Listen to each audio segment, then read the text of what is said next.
4:30 anwumre and omudi drum so a first half na de obi a kire ne bobre ewo mu na so me no ka sei enso brani etugu ye no esa ye ka kire reference o masa emra ne ma kwan fa ball no ko bo fom pepa wo de bo fom na ntumi ampede ne mu a na jasa o se ye bo modem na ye twe esensan enu ka hu bi na ama enra game no ekoye renofa entumi ama so ne nyina mu no ye nya bechem fosuju abo boys ne mediama enso koye 1 goal apiece ano ene ne etwagu ye ewo mu anopai mamema modem na frenchise pro so menka wo se wo bana be league table no a ano eden pa na ye behwe na ye hwese se de mediama ehuri na jese Gold Stars etuanoto bibia betumi akoso yie ewo ho a de tie ne se baabia ne Gold Stars edankan okra 51 points mediama toso mienu 50 points Hasofok toso miensa or 46 points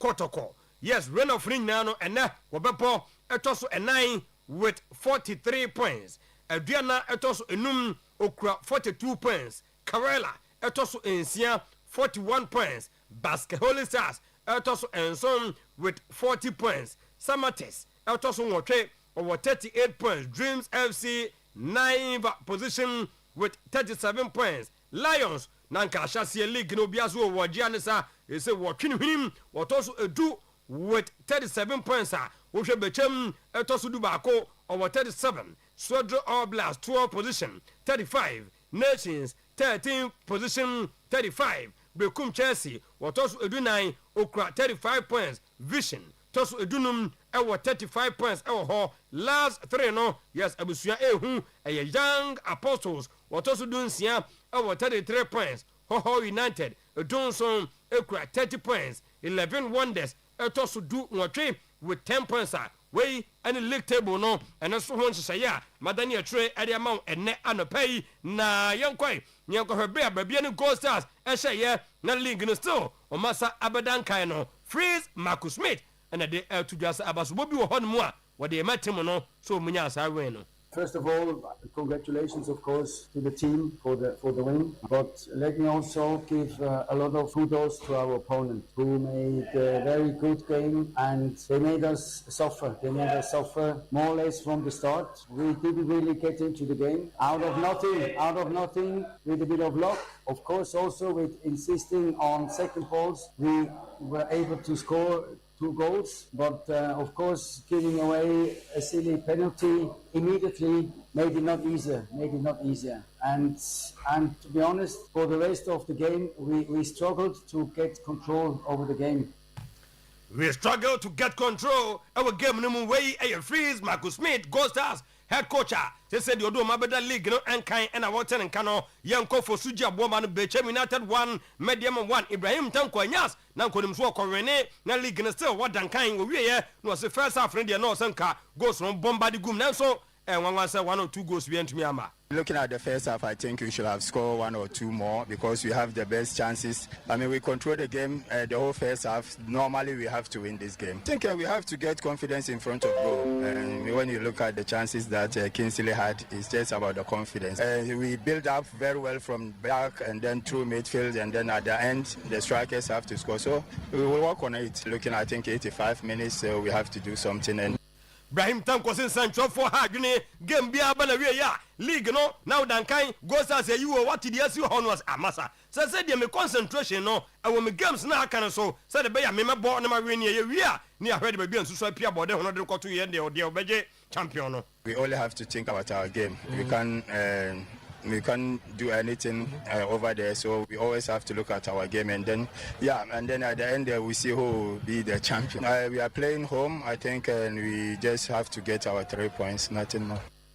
Kwabinamisa and I Bechem United head coach one also after the game and was will be a function dream akoya 1-1 out for Suji Aboa Masanya so wasa na mum winning league leaders ba ya no confidence no big. We played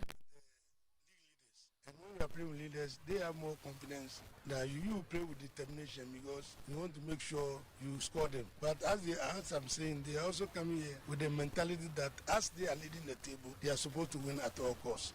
Because they are losing here, it will be disaster for them because who knows tomorrow if Gold Stars can win. So I'm okay with a 1-1 draw. We manage it.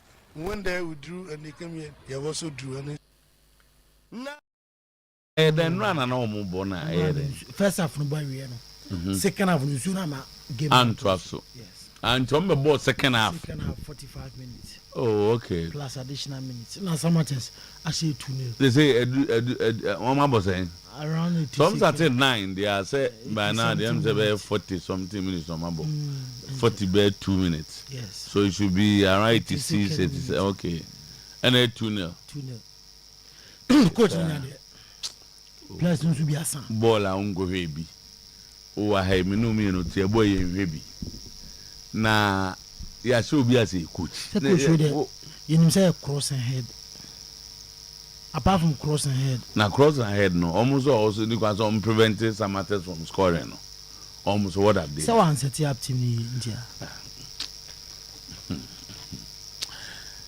2026 UEFA Champions League quarter-final first leg starts today, and there are 2 games today. Yes.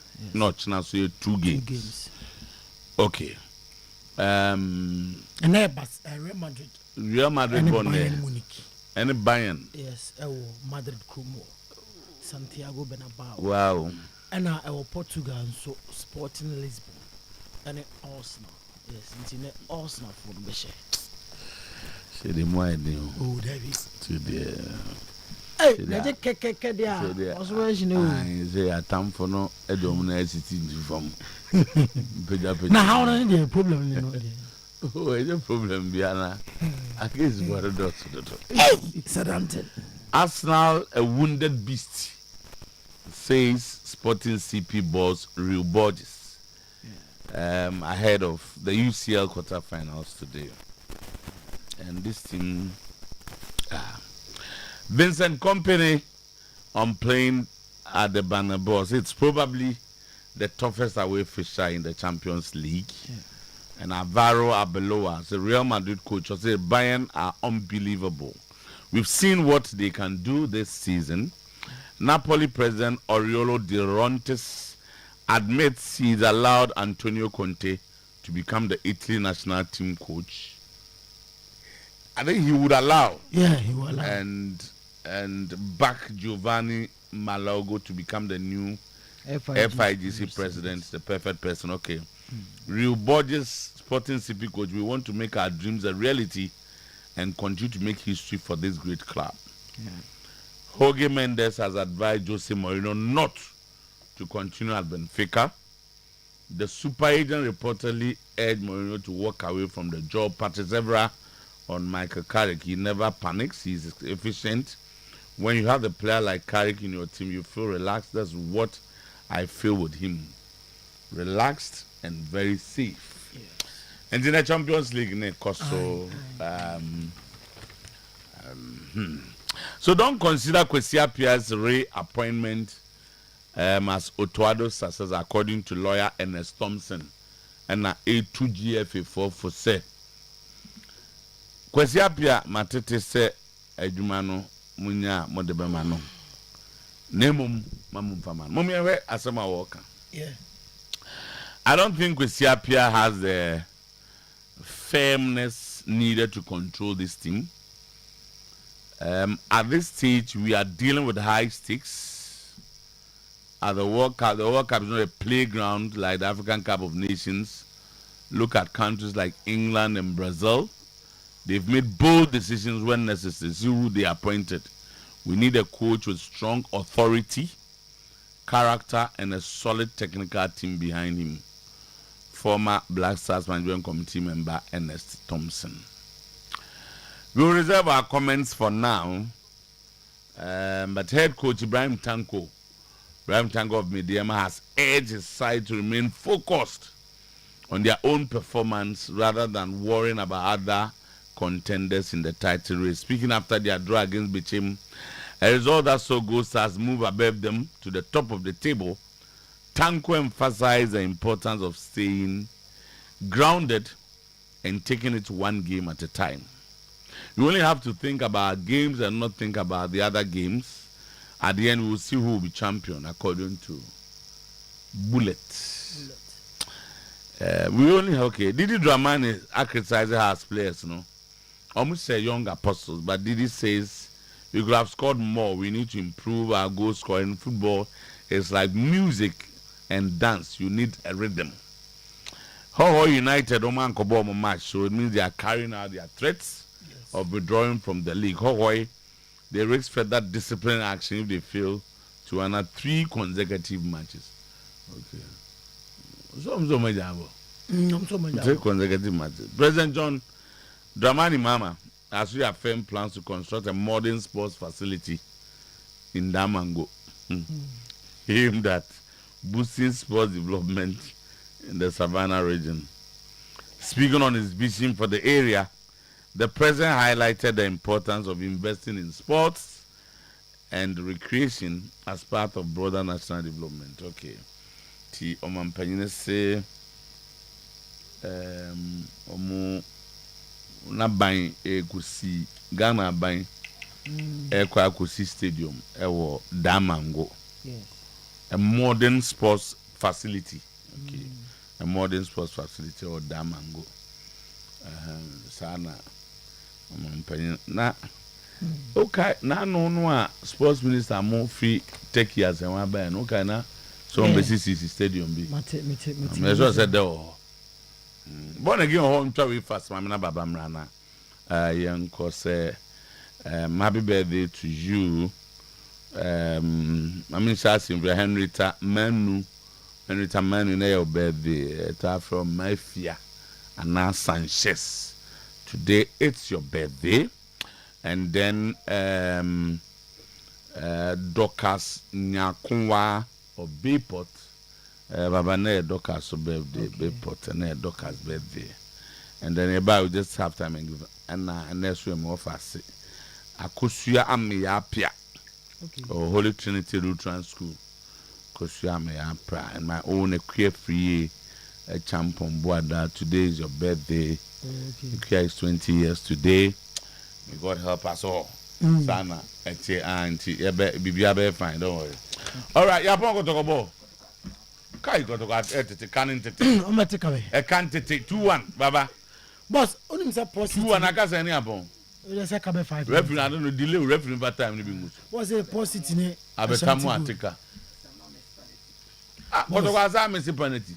2-2. Say, Baba, so where? I class positive. What's that in your coach? What's good in Etikano? Ashanti Gold 0 for a qualifier. There's almost Etikano. What's a where can you somebody cause a penalty? And 2-2. To our coach is true. Penalty to us and your coach. Penalty coach is true. Yeah, go, it's not I can't get an addict drinking water. Yeah, no one acquire internet never fat, never be I need that. Now, I'm about. That's not for them. I'll pay a most special good morning. Na Yamakwaba BM na Yakao Samara Sanson pay sa Yakunko Fokoso and Samoa Edi Aden Chechana Epum Fumpa Eunko Fon close on Yada Hunsem Asumo and Anopay and Samna dear Dawson dear Disa Fata Sa Uche na Utiem and Yada Esum War a Yakitikitimam Polibi and Oma Akanso Yanom Akabunupa Yatia Boise na ya confirm it Mununina. Amount and pay na yachemuye na watia said yes and said a fata and pay show me live our Facebook pages and also Oyerepa Radio and I say Oyerepa TV Ghana Oyerepa Radio and I say Oyerepa TV Ghana Mesasiam at the UEFA Champions League quarterfinals na onim say enem 2 games and na ewo ho Santiago Bernabeu 7 p.m. Emra Real Madrid and Bayern Munich at ebani Michel Oliver and na ejamum a center referee Emra game nom ekoso Bayern Munich say am ready to face Best Madrid in the quarter-finals of the UCL. Na oche video nom ene kwaya amufa so eye training na ye dini na aba to screens so na fe ya enjoy video nom Vincent Company on the fitness of Hurricane and ochem sam Hurricane aye fully fit esansa training na Hurricane aye no ono as a coach nani esoe officer Hurricane training nom ababua ama omatimi aba Santiago Bernabeu emra aye fiti they compete war Madrid the club eba Champions League omwo history etuno mokoba e was ultimate prepare ye and you Vincent Company nsema and pay or the to jam Joshua Kimmich on Kylian Mbappe and also Kylian Mbappe of what team bia was individually sa ojam peteswa and nema oyenom ayana a super he's the captain of France and an equality nom a super and on make it team bia better I was some total concentration the likes of Jonathan Tanom and after other players diet of Pemecano nom we are careful with Kylian Mbappe Lotin and Joshua Kimmich and Insama or the to jam and anopay or we and I say okay 2024 semi-finals or say I want to team and other Madrid kobo now kaka sa games na yana ebuam ama utimim enya se masambia sida enkofo e omutimia bibia at any point in time and the referee poya a total concentration no errors and them and nebua ama bind Munich atimi ati enkunim na abusuam oko Madrid asoya enra Avaro Abeloa hwetira manager and Nemranterum etimi a trainee enti anopai on Oyerepa TV. Yabasha said you're not Trent Alexander-Arnold, Jude Bellingham, and of a Kylian Mbappe, Lunin and of a Thiago Pina nom a training and pay my main front to him Avaro Abeloa Diatuja or sit Bayern. Are unbelievable? Now a fee Obia one dear Bayern met me I am Nano Osha from behind 2-0 Drubebi no Bia say oh 8 minute there. Everything say Bayern Abaya come back Lenan Car Ebanya goes from a come back in the league over the weekend and a coach Avaro Abeloa at the to just na maranterum or believe omumu sa stage way plus no tutona and sa stage way bida and amuya ready for Bayern Munich or we sansam and at to jam sa Vinicius Junior Kylian Mbappe, Jude Bellingham, Trent Alexander-Arnold, Thiago Pina, and of a Militao. Omina available extra sa was quite depth to choose 11 players from. And near them, certain players are one call interesting now. I am back or same Obia at the different characteristics and amount Jude Bellingham, amount on a gem of a Kylian Mbappe. I want a gem, Dennis Ceballos on a gem, the squad Dudona. I am fit or happy with a situation Madrid in terms of the fitness of his players and then mean fun to just Bayern Munich and Real Madrid game about most watched game of the season so far. I think according to the Martin Common and Stacks in the Yahoo now church be at one way about the most watched game. Our Afimu 900 million people and yes Petrobum say I'm better game no live and Tianwa Kai not watching some now Bayern have 2 wins in their last 7 games against La Liga side. On himself La Liga forum just 2 wins per on himself draw him and lose them miensam Yanwa Kai at the asset non some my main fun to jam Madrid airplane store and found Sanano buying from a quick complaint at UEFA for say Madrid forum Wamakata almost Jonosua dead denom the press and some dodo and Tinkabaya and Kamamo Quine Emma among Catasta Jonoso Madrid say and then Santiago Bernabeu Wamakata so not did not jagum ane reporter ekutan ene anopay Madrid ane Bayern Munich coach ema Real Madrid Alvaro Arbeloa na Arbeloa otinsem atudwam ahead of the big game on 7 p.m. Well, a Real Madrid that always shows character against top opponents like the one we'll face tomorrow. Bayern Munich are having an exceptional season at every level, both in terms of performance and result. They're probably the most consistent team in Europe so far this season. We know the level of difficulty they will bring onto the pitch, and also the history we share with Bayern, which always makes these matches special for us. And of course, the Bernabeu will experience another great Champions League night, like the one we had against Manchester City, and I'm sure it will happen again tomorrow. It's clear that Mbappe has different qualities and characteristics compared to Brahim. So we have to play in a different way. But I'm delighted to have that problem, to have world-class players at my disposal. Having a player like Kylian Mbappe, who came to Real Madrid for matches like tomorrow and for knockout rounds like this, is a privilege. I'm sure we'll see him at his best level, leading the team like he always has. And I have full confidence in all my players. As you mentioned Bellingham, I also have many other great players available. For me, it's a blessing to have them all, instead of dealing with 10 or 11 injuries like we've had at times. We're not thinking about not winning the tie.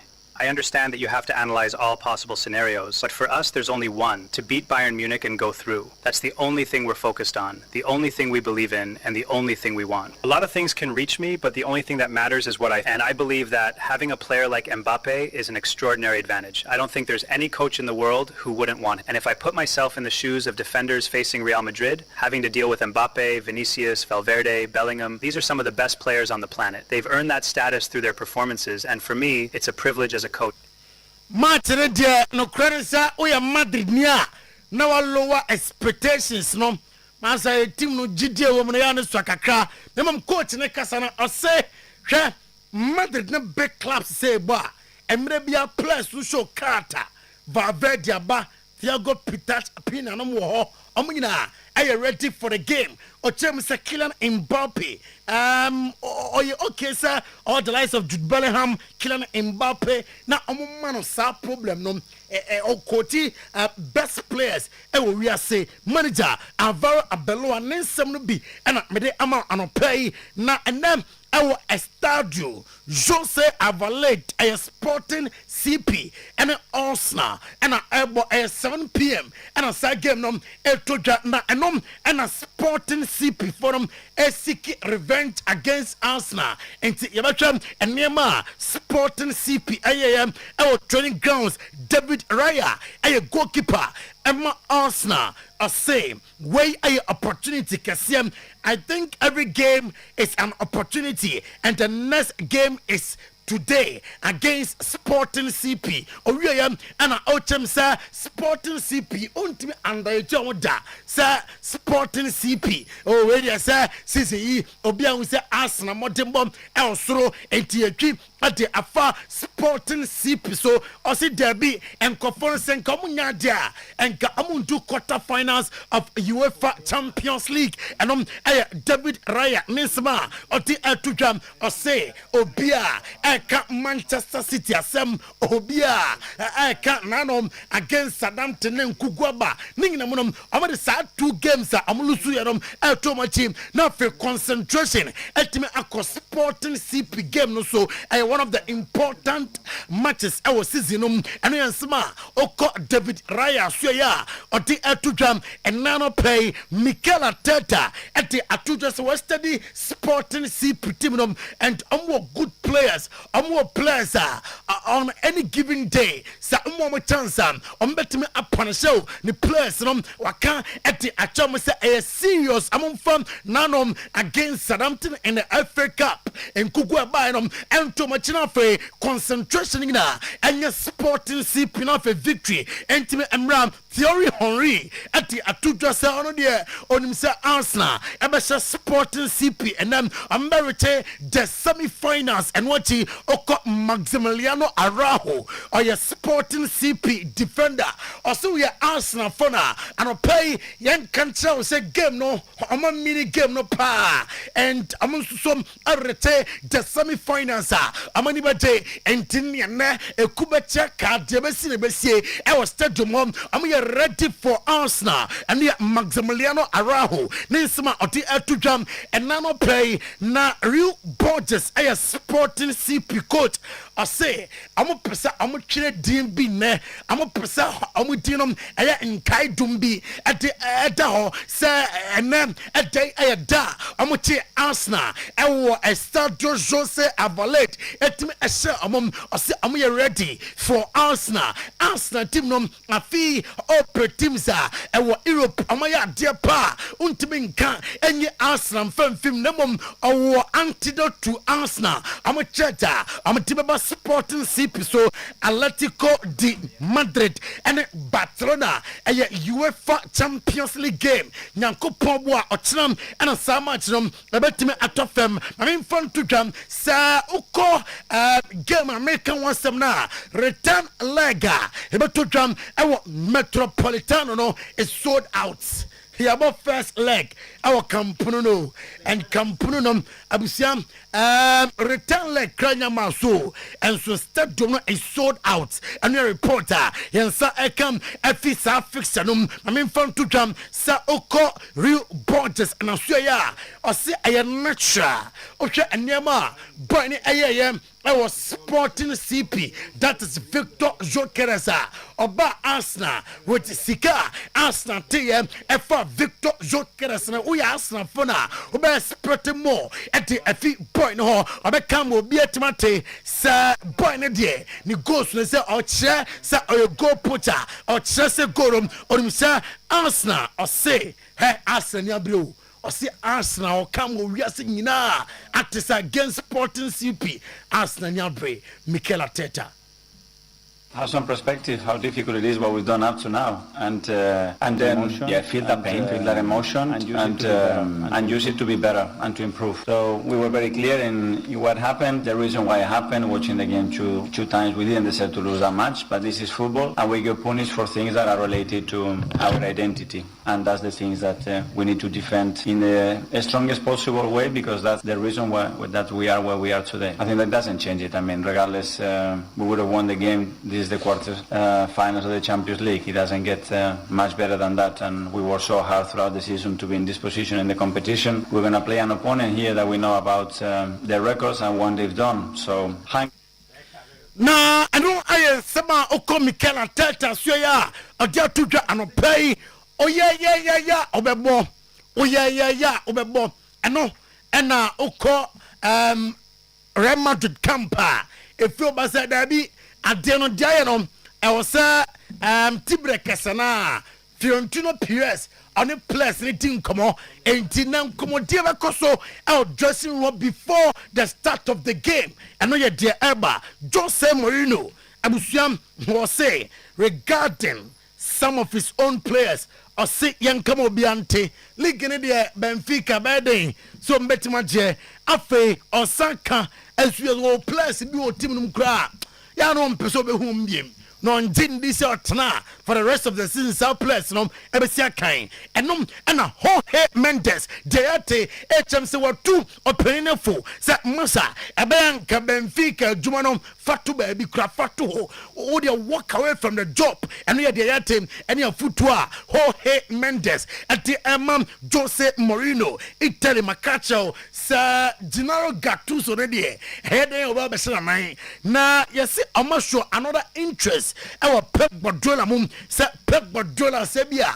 obejai City adwuma no kwa na we ready say obe coaching national team dia enka amram amaya adwuma no emfa emma team no na Napoli director the day and Giovanni Mana or the atujo say Romelu Lukaku Minama Bolingoli Bolianka emanante Belgium ho tenom na subeshe Olirio De Laurentiis the atujo say Antonio Conte onsi ukrakra se manankom enkoya jumam emma discover azulis of Italy afe ose onom ose ama appointed Giovanni Malago as FIG president enom eye Olirio De Laurentiis Napoli president this ma odi to jam and no pay Patrice Evra say ajumanom one from Michael Carrick odi ajuman mana obe deliver and then some opinionum at the etuja and no pay Elliot Anderson and I say Nottingham Forest for Sir Manchester United. And I'm a come on. Them boy no. Around 115 million euros to 120 million euros and Sampo and Elliot Anderson. What team Afanadia made sorry no Lazio fans. I'm say I'm a boycott I'm all home matches and still I know one gamer one boy not just say fans na anko Claudio Lotti 20 and I'm sad against Parma. Almost stadium na empty and pay ya just and phone close to some SC live on Oyerepa 100.7 FM live on Oyerepa TV. Now today's sports actor with boss player Sometymer Otuo-Acheampong on them ni ebut team na eba na feja kanyina amade asumo anopay. In the meantime ni yenim come away emra yene make helper center 18 come enti mami ama good morning na fe watu aswamaye. Good morning me abema yanko mema etie fo ni ahwefo nyina achi efi make herbal center. Make herbal center ye chi akwan ewo kwanwoma eye ahojo daban kwan no so enu nti se wo free ahojo daban na wonamu ekọ kwanwoma wo bepiem ewo ampame enu achi no wonam so kwa wo beba bepiem ewo aboabo kese wo di free aboabo kese ekọ no the next town no na eye kwanwoma wo fu bepo na wo behu se filling station bi ewo ho ye frɛ no petroji filling station ho na ubehu se Make Herbal Center ye signboard ebo hopoti ba filling station nchen ho na onsani faso anase on your right no ye futukwan o faso a oba be piem Make Herbal Center ho na me aye frɛ me Ketiabo a ye ti Dr. Ketiabo a me hye a me di medjuma na ye boa ayarefo a eba ho no mo nsuso erade fa ye nso e ma omutimi enya won ayaresa. Make Herbal Center ye djumadi a ye di no eye mienu ye run clinic e wo ho clinic no ye si ye general services no e kire se ye hwe yare bia e wo ho yare bia e sority nipadua no e ma nipadua no esi apini wunipa no usi apini e wo yare mu nko ade wo de ba bepiem e wo Make Herbal Center ye beboa na won so watimi anya apomude mapa na won so watimi e de akwakodi wudwuma eno nso achi no ye clinic ho na ye gidi ye se eye stress ai woni padua mu no stress etimi e ma enipa e de yare bebre esie nipadua ni mu eno nti ye clinic ho no ye wo eye massaging unit nso e wo ho no ma eno nso ba ye betimi amassage o na won so watimi anya onipadua na timi SCP asita na won so watimi de akwakodi wudwuma eno achi no ya kasa yare bia se yare bi ti se stroke se hepatitis typhoid ni mu nyina eno o de ba bepiem ho no ma ye betimi ahwe se ye prostate o ye bema na wo dwonso na wo chem anasa wo dwonso no eba pio a ni nyina o de ba bepiem e wo Make Herbal Center ye betimi aboa na won so watimi anya wayaresa. Make Herbal Center ye sanso e wo manufacturing unit apart from clinic na ye run no ye wo manufacturing unit e wo ho na eno na ye de enu sonko abadwa so a ye pese obia so etumi ensaka bi na wusu timi enonom na eboawo ema wutimi enya wayaresa ye wo ye product baako e wo hanoma ya tu ni din se Maxigo Herbal Mixture Maxigo Herbal Mixture se wunya Maxigo Herbal Mixture makefo akwakofab dia ba adwaman suya Maxigo immune system support yakase immune system supporter yenya ye nim se nipadua no ewo enkwamwa bi a ewo nipadua no mu dada a eno etumi eboa na se yare bi anase emowa bi ebepie nipadua ni mu a etumi ekun edi emowa ne so na eyi yare fi ho na empempi no obehwe no na emowa bi ti se ye bacteria no ne viruses no ne fungus no sa no eno no ebowra nipadua no na wanhwe ya ono mom etimi ba bedi nipadua no eso nipadua no nkwamwa no so na afi akwakofa yare e de aba eno na ye ka se makefo e ka se wunya eye Maxigo yibia eno nso ebetimi aboa na atimi aboa eye unipadua na nkwamwa na ewom dada no na atimi ama no ahoden mapa na atimi akon ade adi yare biara so ya hwɛ sɛ yare moawa bi te sɛ bacteria aba nipa unipadua mu na afei akwakofa yare ade abro sɛ obi wɔ hɔ no ma bɛɛma ɔyɛ bɛɛma ɔsi ebia ne bɛɛma mu ɔdwonso ana ne bɛɛma mu ɛhyehye no ebia ɔhɔ ana ensuo bi efi ne bɛɛma mu ba ana sempo sɛ ɔdwonso a na ensu fitaa bi efi ne bɛɛma mu ɛba sɛ wutie me anɔpɛyi na sɛ wanya saa symptoms yi a yɛbobɔ so yi bia mɛsɛ sɛ wobɛdi mi kantɛntɛ no akɔpɛ make herbal make for product a ɛyɛ maxigo herbal mixture na wo nso so watimi anonum bi na atimi aboa wo afei nso so wo hɔ na wo hu symptoms bi ɛte sɛ ɛyɛ sɛ balls bi broni bɛka sɛ balls ana nsisi wa bi aba begu wasene mu obi wɔ hɔ no ma ne deɛ no ɛba kakra bi na ɛkɔ na ni bɛba no ho so na ɛkɔ obi nso wɔ hɔ nso a ne deɛ no ɛba na aba begu hɔ no mo prekese otia no na nsuo firi mu ba na spread hɔ no nyina na agye na se hɔ no abɔ ɛno nti sɛ wo hu saa symptoms wanu nyina na wadi mika tenten no akɔpɛ maxigo herbal mixture a make herbal center for akɔfa ba no na wo nso watimi anonom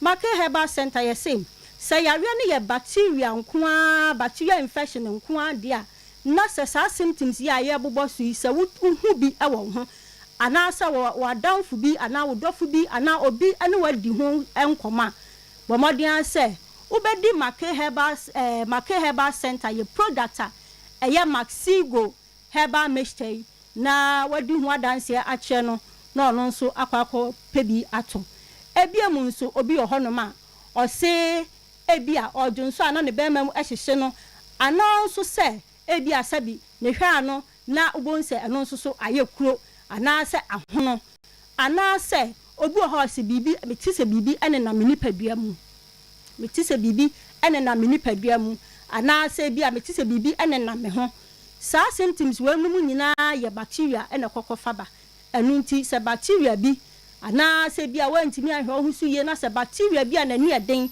atimi abɔ awura nipadua no mu na wadi nipadua no nkwamoa no so nkoa dia ubetimi enye ahwehwe make herbal center for maxigo herbal mixture ya yɛde abadwa so yi na atimi aboa wo na won so so atimi ayi saa symptoms ya yɛ kan nyina ɛde afi hɔ ɛno achi yɛ san so ɛwɔ another product na ansa na me kɔ saa product no so no sɛ wo pɛ yɛ telephone number ɛyɛ 0243 356185 ɛyɛ 0243 356185 BC telephone number ne subium 0243 356185 afei so se product upe bia anasa wo pe no dodo atu a ukọ misty herbal ubenya bi ato ukọ corinac ubenya bi ewo hono mo nso ato saa nso na ukọ rock pillars a eno nso so ubenya bi ewo hono ato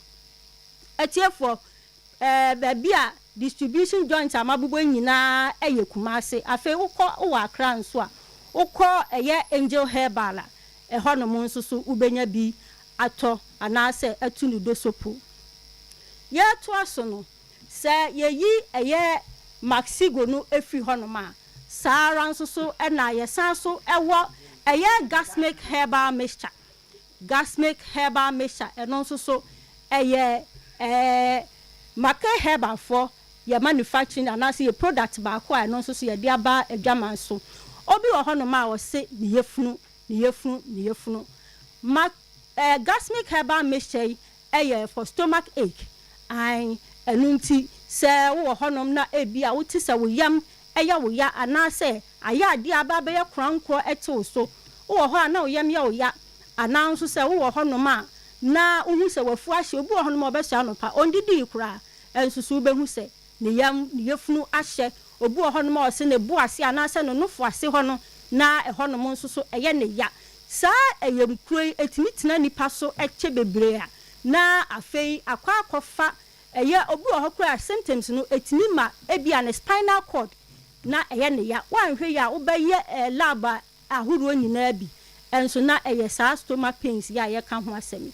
hwehwe make herbal echi akwan ene a product gasmic herbal mixture ene maxigo ye de abadwaman so no na entimi emwa na entu uyefunu yare ana se yare ne symptoms ahuru ebubo asu nyina no entimi entu emfiri ho emam make herbal yesi ye wo kwa woma eye ahojoda ban kwan no so afensu ye telephone number 0243 356185 0243 356185 atiefo yedamo ase aniti right yeda make herbal center ase antino yekutie apomuden ho nsem kakra yedane ye ho ye ba dwumadie no ebeto aso ede amamo Pepsodent Charcoal Pepsodent herbal toothpaste aposia de biara ye kamfo ede ma se efie ho ewo se obia ede bi etwi ne se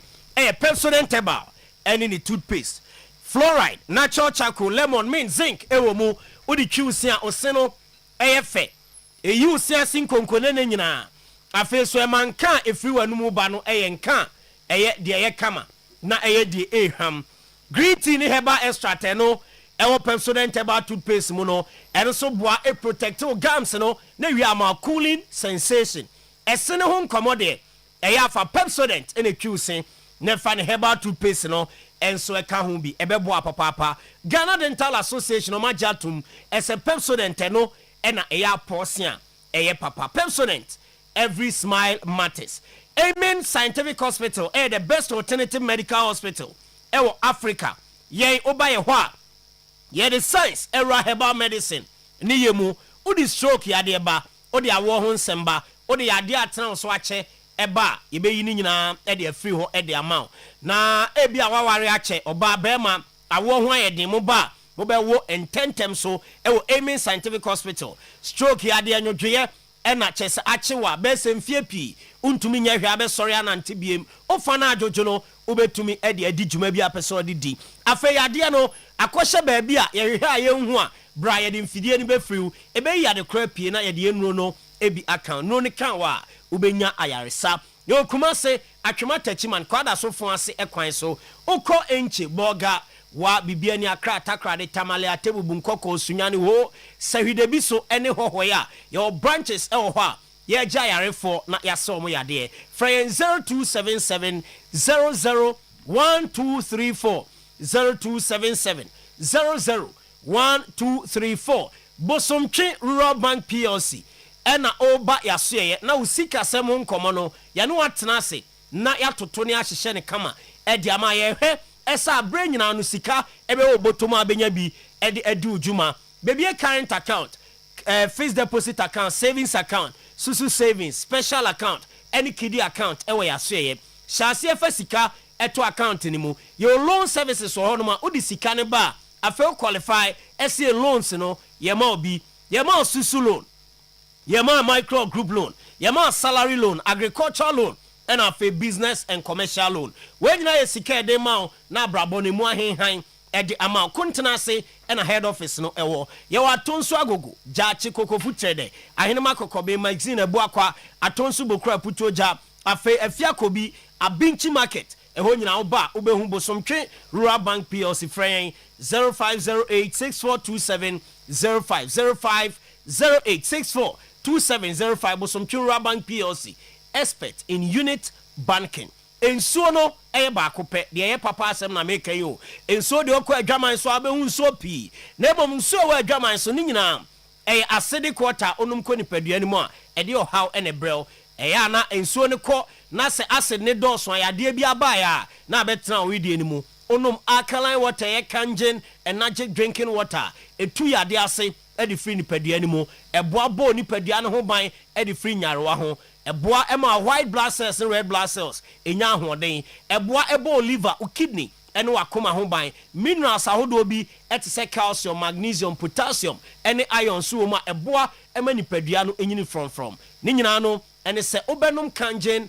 energetic drinking water alkaline water adwaman so yese obia ajatum eno no penso ebito e Breman UGC Tafuni Road, Abaru Junction, Lizzie Hotel, Santas Runabout, Pakiko Stadium, and our face Sumankwani Junction, Ewash Town. Frekanjen, Mpenyum Fone Junsu, 0241 449191, 0241 449191, and a 0507 379474. Ubenya do at the Akofie, the Akudi Ujuma. Apomodin Herbal Clinic, or say Fanny Yadi and Brown, say glaucoma, say cataract, say syphilis, a 20 in swa. Na man, you know, in Fabra. Na ombeye wanino ho adwuma amwanino ehu ade yi na enya no nko a na ode komeche yade a ode kwa pomdi ombetimi asanya ni yade nko a ode blood pressure ko ode hernia ko ode ulcer gonorrhea ode candidiasis waist pain ene goiter kompo ekwa eno so ombetu ase ede ama apomde Herbal Clinic omo Kumasi Sofolai soldier for kwan so Assemblies of God asori no enhwe animu eho ena omo 0551 098961 0551 na waje anaso wakọ apomuden ho na oni o madi nkomo na o matu yade na se ede amount bash digital satellite SCTV so ebeyefe ubenya bo ahwe ubenya movies ahwe religious programs ebi ho educational programs ebi ho lifestyle food ni nyina ebi ho enkwada no cartoon ni nyina ombenya bi ahwe bash decoder no ena omunya ahwe also game centers, hotels, guest houses, restaurants, individuals. Monko basha so na monko ji decoder ni bi said ebe ya mu TV no enika ebeba so. Me ba chom ye decoder installation o mu wi a no ma ye door to door delivery na o ma ye recharge at the account. Abrepo Junction ship mu eho and a bash digital satellite o mu ewo from when 0200 05 0848 0200 05 0848 and I face 0556 287757 0556 287757 any batch in the encomo phone say e was unya na we use no Infinix Smart 20 Infinix Smart 20 phone papa phone auto utimu say yes what of phone pa ni nyina ne say ne battery no charge a say den ne nko low battery obi o ho a de bi onam okuta power bank every say ne battery I done a phone use muno enye papa or charge ya don hiri mienu miensa na eco low battery Infinix Smart 20 ne battery no ehwo den papa 24 hours ubetumi use na say umiemi phone so said dempo anopa ufrifia anajo be kona still battery no ebi wo mu a use phone ne kama o de ye call a emuda ho nipa ne ne kasa ne ton kan yie o so ti nipa ne kan yie Infinix Smart 20 so afei meka say phone no ne memory no soro papa ubetimi abie nioma bebre wo so a phone no freezy o twenwoma guso anyumpi betim the movies atoso documentaries ni nyina de to phone ne so a esan say ne driver dem no soro ntino enya ade a ebeye ma ama phone no freezy Infinix Smart 20 eno ene bebo ne price enso of me bo ne da form column a okwa ubetumi atobi ra Infinix shop bia na jo Infinix Smart 20 Infinix the future is now. Grow fine about tonic, mojadro, unum grow finer, ubedi ye, ubeda ye, o sorry ano poverty senipediano, ewa hone, o yoba, ubu unsano how moi, num grow fine drono, menstrual disorder, a face obi oha, na obunensa, onya menstrual pain, and excessive bleeding, obia, obunensa, mojan etune dodon, enye normal, num, grow fine, herbal tonic, eno, enebe boama, menses, kama. Na also when your problem bia grow fine a droy ebi o misi eba kolnakeba smart eba Freddy Mens apidang pure leaf and a chemical shop any herbal shop bia on my Ghana mu open do to a digital herbal clinic Kumasi Amakom Runabout omum eben Bank of Africa free grow fine was 0244 596532 0244 596532 grow fine makes you grow fine. Edek SM Bitters eno ena ama eye nhwehwemu eye no ese bema bia obabia ono ho kani wo ho a ewo se anya hwe kra no prema akoma aduonu baako oni ne hia ewo bosumi mu no eno na eboa ama san nhwehemu no awie peye ni nyina ne so obi wo ho a waware ache obi o te was oh me yere ne me kunu kra no me wo ha me kon hyeda no ade yawe ye ho anti no yese de anika bi anim onum edek smbtesa epagya watenkem na boost libido said e be kan no na watumi ene ho kani ahyehye mu ntentem so a ombre anase emfno wo edroy bi e wo herbal ne chemical shop across the country ECCRA free or low sperm count be premature ejaculation and also ebeko for edu herbal clinic it was 0243 989 368 and 0201 044 221. The idea no ABA Herbal Clinic so far rasta so far brand here or say oba glaucoma beko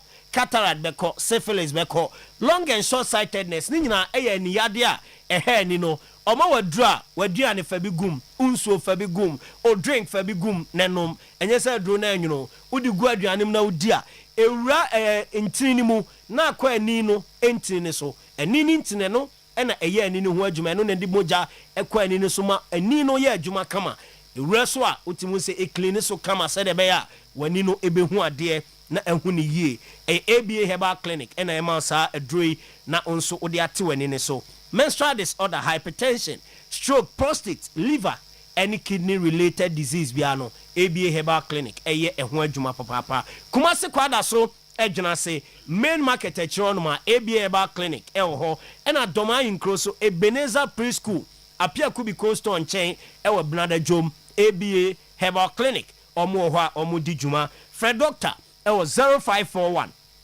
565 199 and 0502 812161 now on ABA Eddie and Como first batch of commercials we LPMs yeah they see Juma thank you all right okay Bavo young quite now but over upon in sad note very sad note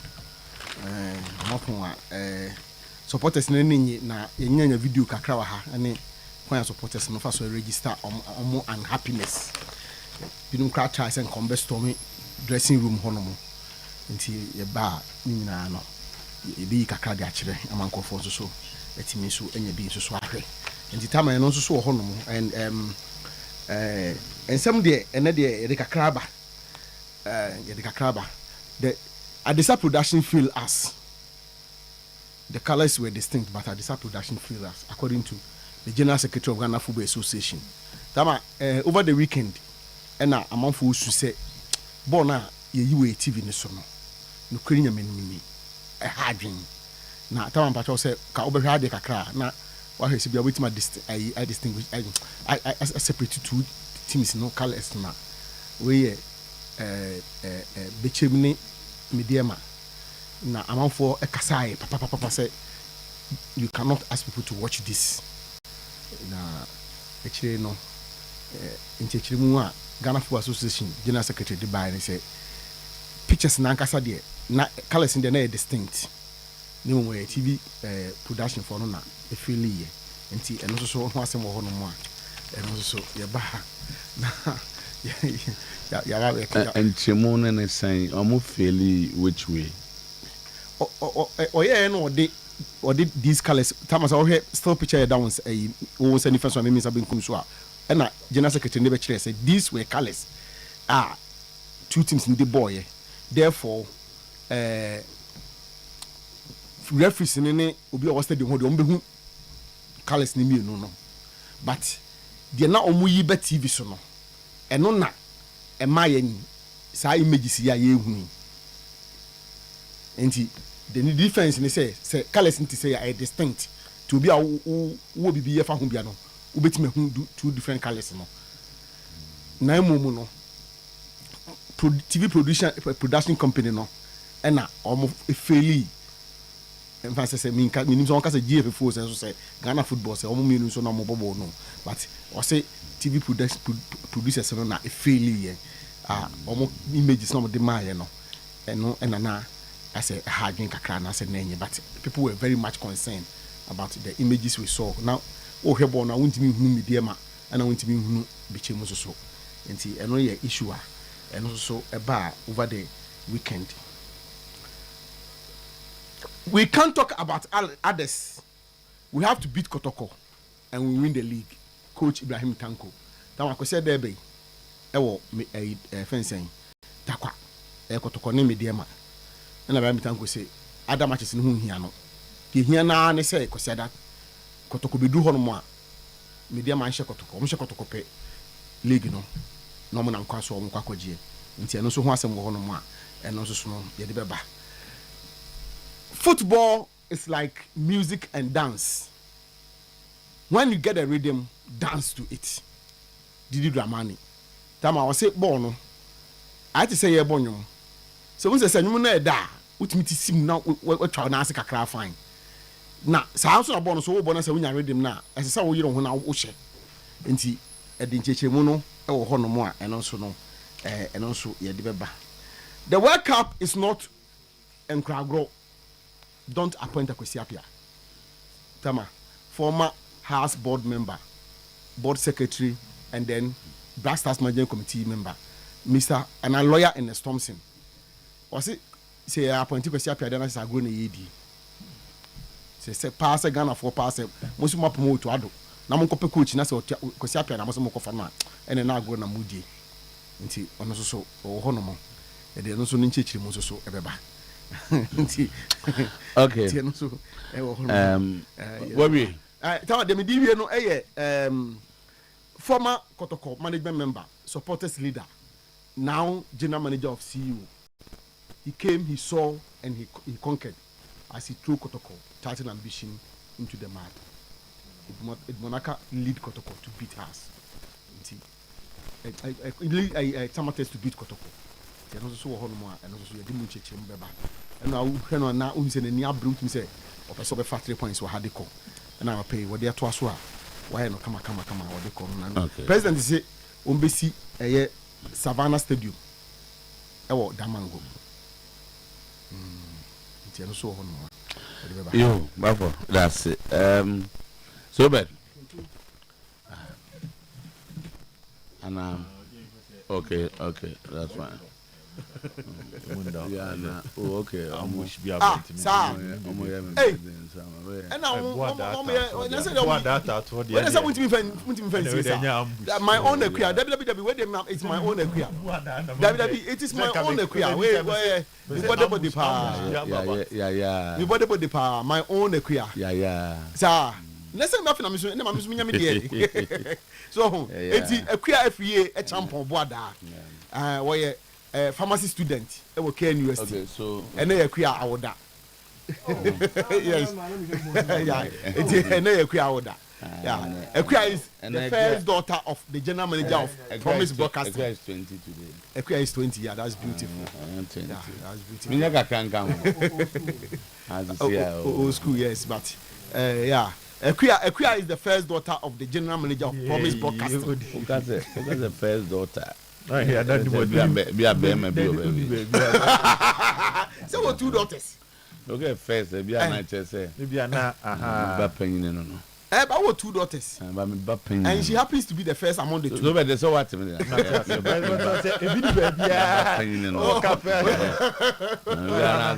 Your first son. Obi na person watching asem kwesi baby dia. Akwa fancy bibira ba me to clarification there.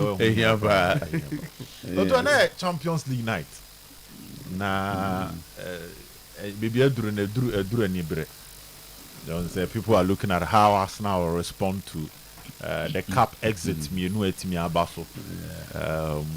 Since Arsenal had an intention of getting 4 trophies, it was in the pipeline. And as you see, I said, so we are looking at how Arsenal will put their pieces together against Sporting. Also, he said Madrid are in a difficult position at the moment. 7 points between Omone and Barcelona.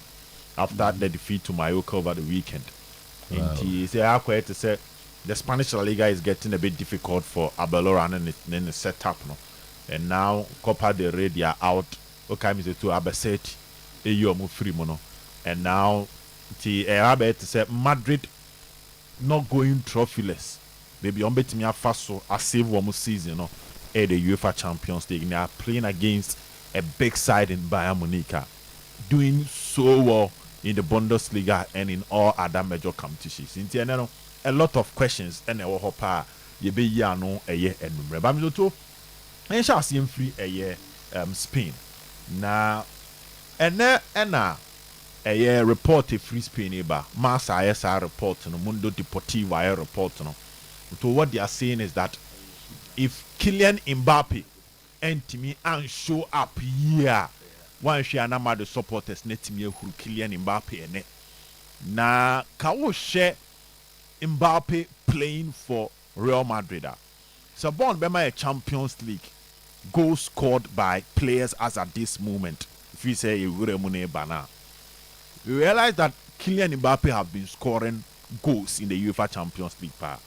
As at this point, Otoso number 6 in terms of most goals in the UEFA Champions League. And Oto who share the age of Kylian Mbappe. How are all pushing now? Bibi idea dance say Mbappe be the football career having around a year 100 goals or more in the UEFA Champions League. Oto share Cristiano Ronaldo with 141. Ubenya Lionel Messi 129, Robert Lewandowski 109, Ubenya Karim Benzema 90, no Abenya Raul Gonzalez Blanco with 71, na Kylian Mbappe ba with 68 moneba. By interesting, too. So we share the top 11. Ebad besi baby Mohamed Musala wono. Extend the cry the court Thierry Henry hona. Majority of these players, one thing they have in common is that most of them the UEFA Champions League, not just the goal sniper. Cristiano Ronaldo is Mr. Champions League. When he an introduction in terms of the number of years I the Champions League. Lionel Messi aje. Robert Lewandowski, NGB with Barcelona there. But Robert Lewandowski in 2020 won it with Bayern Munich into aje Champions League. Karim Benzema aje lots of Champions League. Raul Gonzalez Blanco aje lot of Champions League. Denos Kepua, Van Nistelrooy any player ba ko onje. But Shevchenko je Champions League. Mr. Otuo, Ellen Haaland aje Champions League, Thomas Muller aje Champions League, Thierry Henry aje Champions League. Enti one tenor SSA Kylian Mbappe tibi de ka solidifying the position, not just with the goals, should be winning the trophy itself. Netien Komono. I say I'm out for starting air pointing fingers at Mbappe say he is the problem. And omu reasons omu yusu say Mbappe before joining Real Madrid, not by the Champions League. That was the season that Carlo Ancelotti bought the 4-4 a 2-diamond system. Toni Kroos, Luka Modric, Mujina de base, Camavinga, Tchouaméni, Federico Valverde, Jude Bellingham, just behind the two Brazilians in Rodrigo and Vinicius Jr. Then Kylian Mbappe be that set up. It looks like Mbappe be told the whole structure had to pave way to create space for Kylian Mbappe.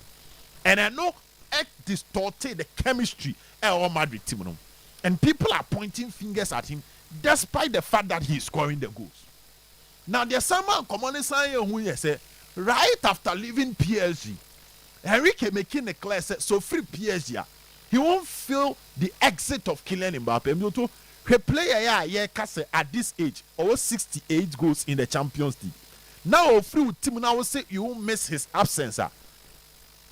And now a weird statement from Enrique. But of course, you know the front three of Kvaratskhelia, Desire Dio, sometimes Bakola, any Abrante Feni Dembele, any PSG Babeji Champions League. It just a sad scenario, I receive questions on Abrante Feni Kylian Mbappe. Mr. Otuo, and clearly Madrid fans na he too on the super. Watch check his social media. Now saying Madrid fan be a Twitter account all counted down the days aka for Kylian Mbappe's contract at Madrid to come over. Until they be not the update for Fraba, but they are not the update for Fraba. The big question is Mbappe really the problem? M2 Mbappe must adapt with regards to his game plan. I'll say Madrid and him hono. Adiana Cristiano Ronaldo nyebi, which was he had Benzema to do the sacrifice job. Senior the front three ebenya balance. Celco Barcelona, they had a solid midfield setup behind the front three of Messi, Neymar, Suarez, sometimes Messi, Thierry Henry, Eto'o. Ebenya Messi, Pedro, David Villa. That midfield, Emma Mutimina enough control and dominance. And Messi himself as a player now are adapted enough to accommodate the talent of players around him to complement them. And also, man, need to be bringing the best around or out of players on your matches together. Mbappe the end tesa. Into a tournament back one month for Mbappe pa. It was World Cup 2018. And to World Cup 2018, there was a certain Olivier Giroud. And no share tournament in Olivier Giroud and Shego. He was the balance of that front three, Griezmann, Mbappe, and Olivier Giroud. Giroud was leading the attack. But to talk or check the heat map and average position of Olivier Giroud, he was more playing like a midfielder. It was not drop it or battle with the midfielders or battle with defenders. Not killing Mbappe. Sadly, in Madrid, CC. And in matches like this, when you are playing against a team well structured, it looks like Coach FN company is not getting the applause no deserving. Washesha Bayern Munich team ne papa. Born a mommy almost possible 11 or match win. So he plays in a 4-2-3-1 system. 2 at the base are a liberty, a creative freedom. I'm at the front 4 for them to do the damage. They dominate you, they attack you from all angles, and so too, we're getting the best out of the combination. So Bayern Munich is a team or almost 100 goals a year the Bundesliga in all competitions on 107 goals. We win 27 out of the 28 matches we about Bayern Munich. 27 were unbeaten just with 1 defeat. It's a whole ball against a coach of this caliber, whom to some extent, so when Jonathan Tah, any Upamecano at your back line, and your weakness with Manuoni were imposed. This is a solid unit. Now, so with Team 19 live up to the full potential. While certain players will understand and get the rules, say, even when I'm not going to be the man on the score sheet, I am supposed to sacrifice for other players to score. Assembly bit my identity, and as I share my lineup, it looks like Coach Efena Bello Abeko with a 4-4-2 air diamond system. Federico Valverde, Thiago Pichach, Nawanya Shwameni, no Nyobisa Ada Gula in a midfield 4. No true wingers. Not when Vinicius Jr. and Kylian Mbappe. The Madrid Deba gave me a quick transition. Compact midfield, defensive unit, defending in numbers, quick transition and counter-attacking football. Now, one thing about counter-attacking football is that it deals with a lot of connection. It deals with a lot of sacrifice movement. Sacrifice movement in here say, you bet me about born in the Vinicius. Vinicius are taking over. And yet they be necessary what the other partner on an airborne. You are running to a position, say, oh, Chinese on Piabon. Sometimes you run to drag some of the defenders along to create space for the Okuta ball. And that is the sacrifice. I tie bringing the best out of all players are mostly a tidy assembly ban. And the next game is going to be very, very interesting. There's a match. You don't think the Madrid defense were enough ability say to make me stop Bayern Munich from scoring, and most of the time Bayern Madrid share the last time to me it was a 2-1. A branch friend a year Madrid for boy our free bench Babeshe 2 goals the momo mutimi echo Josel or free bench Babenya 2 goals the mom. So it is always a difficult game. Moto nyama a 2-1 for Bayern Munich. Though Madrid is a cathedral when it comes to Champions League night, they have their own way of doing it. But me share Madrid team no ball more ball alongside the tactical brilliance of Obitse Avala Bello am so too. Me gidi say here na Madrid o matene fie lusu. But Arsenal is Sporting. But Arsenal won't lose this game. Yes, Arsenal SI entime nya come back after City. EFL Cup no MCO lose FA Cup to Southampton. But this season, if you've checked Arsenal, yes, based on statistics, Coach Efreno, Arteta, Mante Hanepa, January, February, and April. 3 months we pan a tie Arteta. He sometimes survive in March, but normally you have to fulfill me on taking.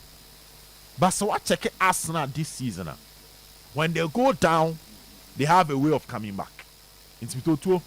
Yama Arsenal a 1-1 or a 2-1 win in this particular game. Match is yebebo not 2 away teams no. Etimye wuramu FPaba without losing na emenyo 1-2. So biabo ko there. So me share one ache. We fast now the brilliant kakra. Na unsa kan we no so na so de the auto de. So to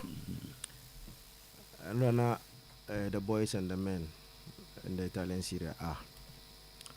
The Napoli for the Milan and Rano.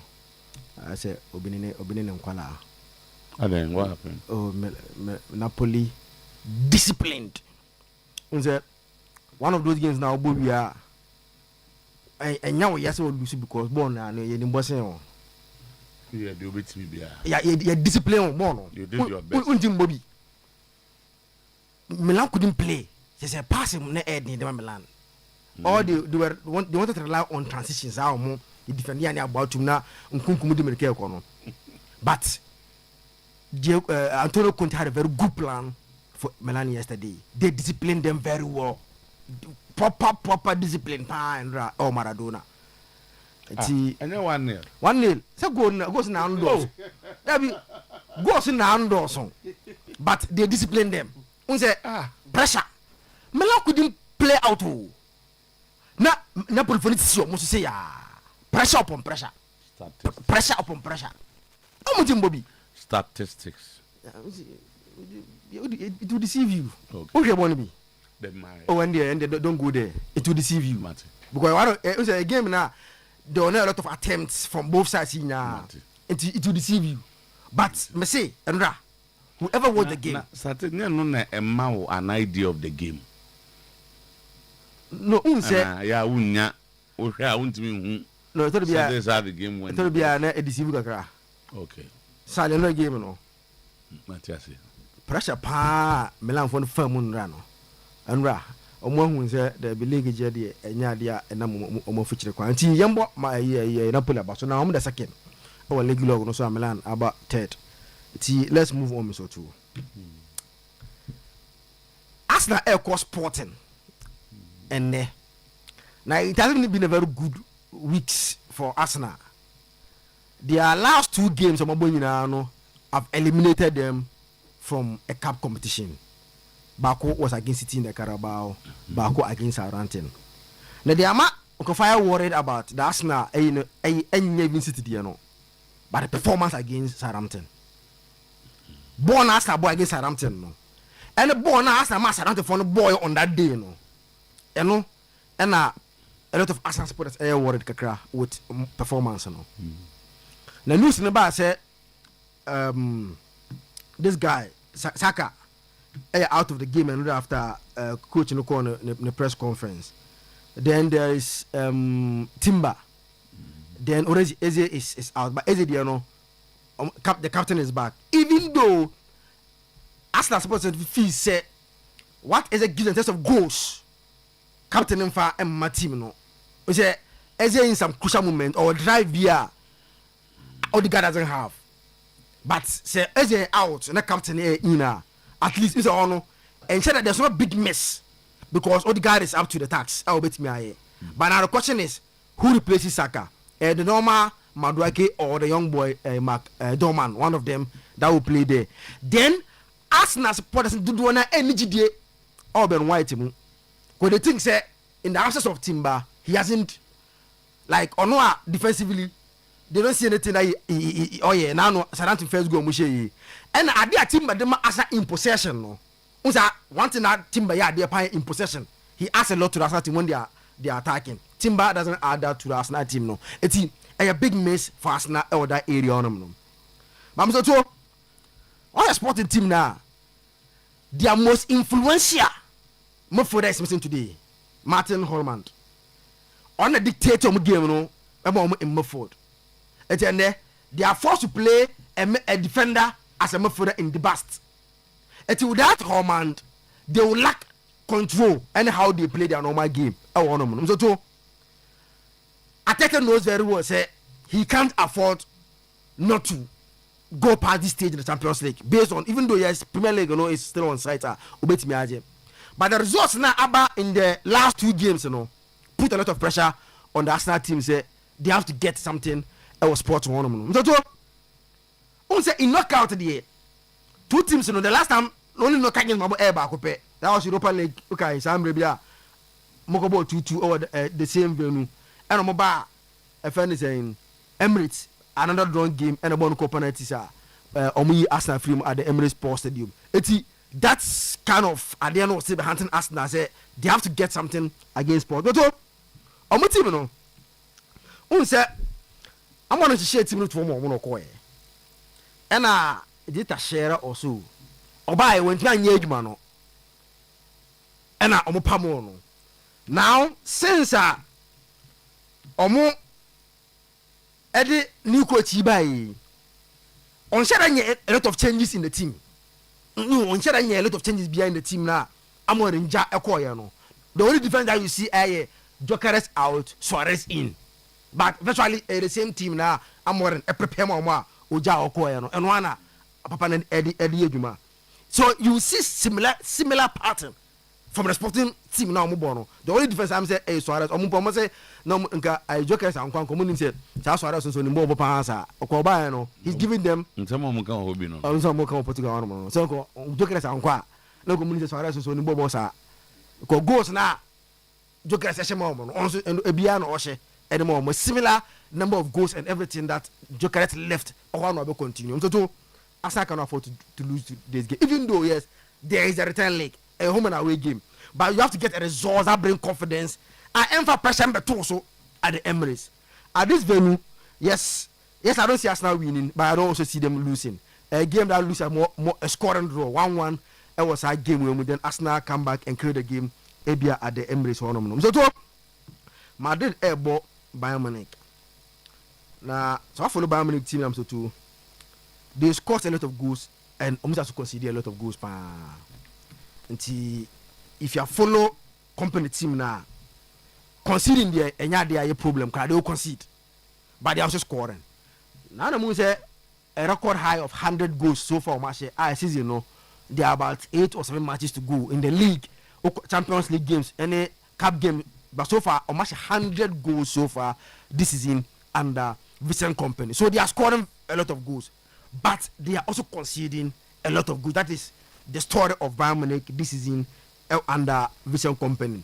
So the question is that are they capable of stopping Madrid? No, they can't stop Madrid from scoring at the Bernabeu. But can also Madrid also stop them from scoring? No, this season if you pick Madrid in the Champions League at home, only 1 match per, and Madrid are born a few home. Opponent and football and Martinim.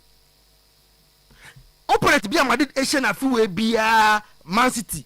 So why they concede at home. So that is the story of Madrid at home. This is in the Champions League, and they are playing against a team who have scored 100 goals so far in the season. Today they are coming with Hurricane as the leading striker, Olise, Gnabry, and Luis Diaz as their front four. Kimmich and that young boy now, Pavlovic, are the 2 midfielders. So very strong attacking team, but defensively the problem is Upamecano and Stanisic and Lima. The amount problem listen to Stanisic, Lima is a midfielder or a midfielder, and the numbers on left back. So they have problem defending. But they are Madrid and Lucky, which we saw against Mallorca. You corrected this Pitach. The boy has shown even though a young boy, but he is untouchable today in the Madrid midfield. Uyi Madrid 2 or Kamubi, Uyi 3 or Kamubi. So he will go with Pitach, yes, and play about why he had to say Obako bench Jude Bellingham. Because how fast ball Man City no, you want to play similar. The only difference is that against Man City now Mbappe no. And so you see the young boy, Efense Garcia. But this time Mbappe is back. So he has to bring Efense Mbappe in the team. How they press Bayern Munich is very key in this fixture. So this is the most played European fixture. And no wonder these are two big clubs. It's the most played European fixture that you can find anywhere. Madrid at this stage, in terms of all one who qualify, I don't know Madrid also no one they've won in 15 times because at this stage, the last 21 quarterfinals or my boy qualify from the last qualify 17 from the last 21. It's only 4 and a team between you free and Satis in Biana in Bayern. So that is the story of Real Madrid. And baby almost is no clearly the league is ran away from them. Because baby league no kwana munam so the baso the more season the league is ran away from them. So the normal of Madrid no the attention will shift from the La Liga to now concentrate on the Champions League. It's in there. Banabao Mzoto. Yes, Madrid will not lose that game. We say one of those games now, it will be decided in the return leg. You know, the Saturday teams one thing about them is almost first league doesn't like give you a clear picture of who will qualify, because when they meet most first leagues, you know, 1-0, 2-1, 1-0, 2-1. This most likely scorelines are APM between Madrid and the Bayern Munich in their first league meetings that they played in European football. We will not see one team like with a comfortable victory or the quarter league in a very, very close. So very, very close score line. Bayern Munich to score, Madrid to score. So we are heading towards a 1-1 or 2-1 win for Madrid. Say 1-1. If there will be a win, a 2-1 win for Madrid, then the return leg at Allianz Arena decides the game. So I will go for Madrid to win or draw against our game, because this stage where doesn't make it, you know, there's only one trophy now for Madrid to compete, because it looks like the La Liga is running away from them. Attention in now will now move to the Champions League. Very much. Now, just a quick question now. Team now, Oyerepa birthday or Sporting, and no even a birthday or Man U now carry. Take advantage of it. Exactly. Young boy. A good coach is be a so fluwa Nichi and say. Just say you have done a very good job. One laid the foundation in the mom. Ufruwa na which is a just say one year my papa. Exactly. You that relegation, so I ever found a team free relegation. You have fancy about 20 teams league. Now they're 18. And our coach be fire no the team ne be da e be abe 9th and 8th and no so just say you buy the yard.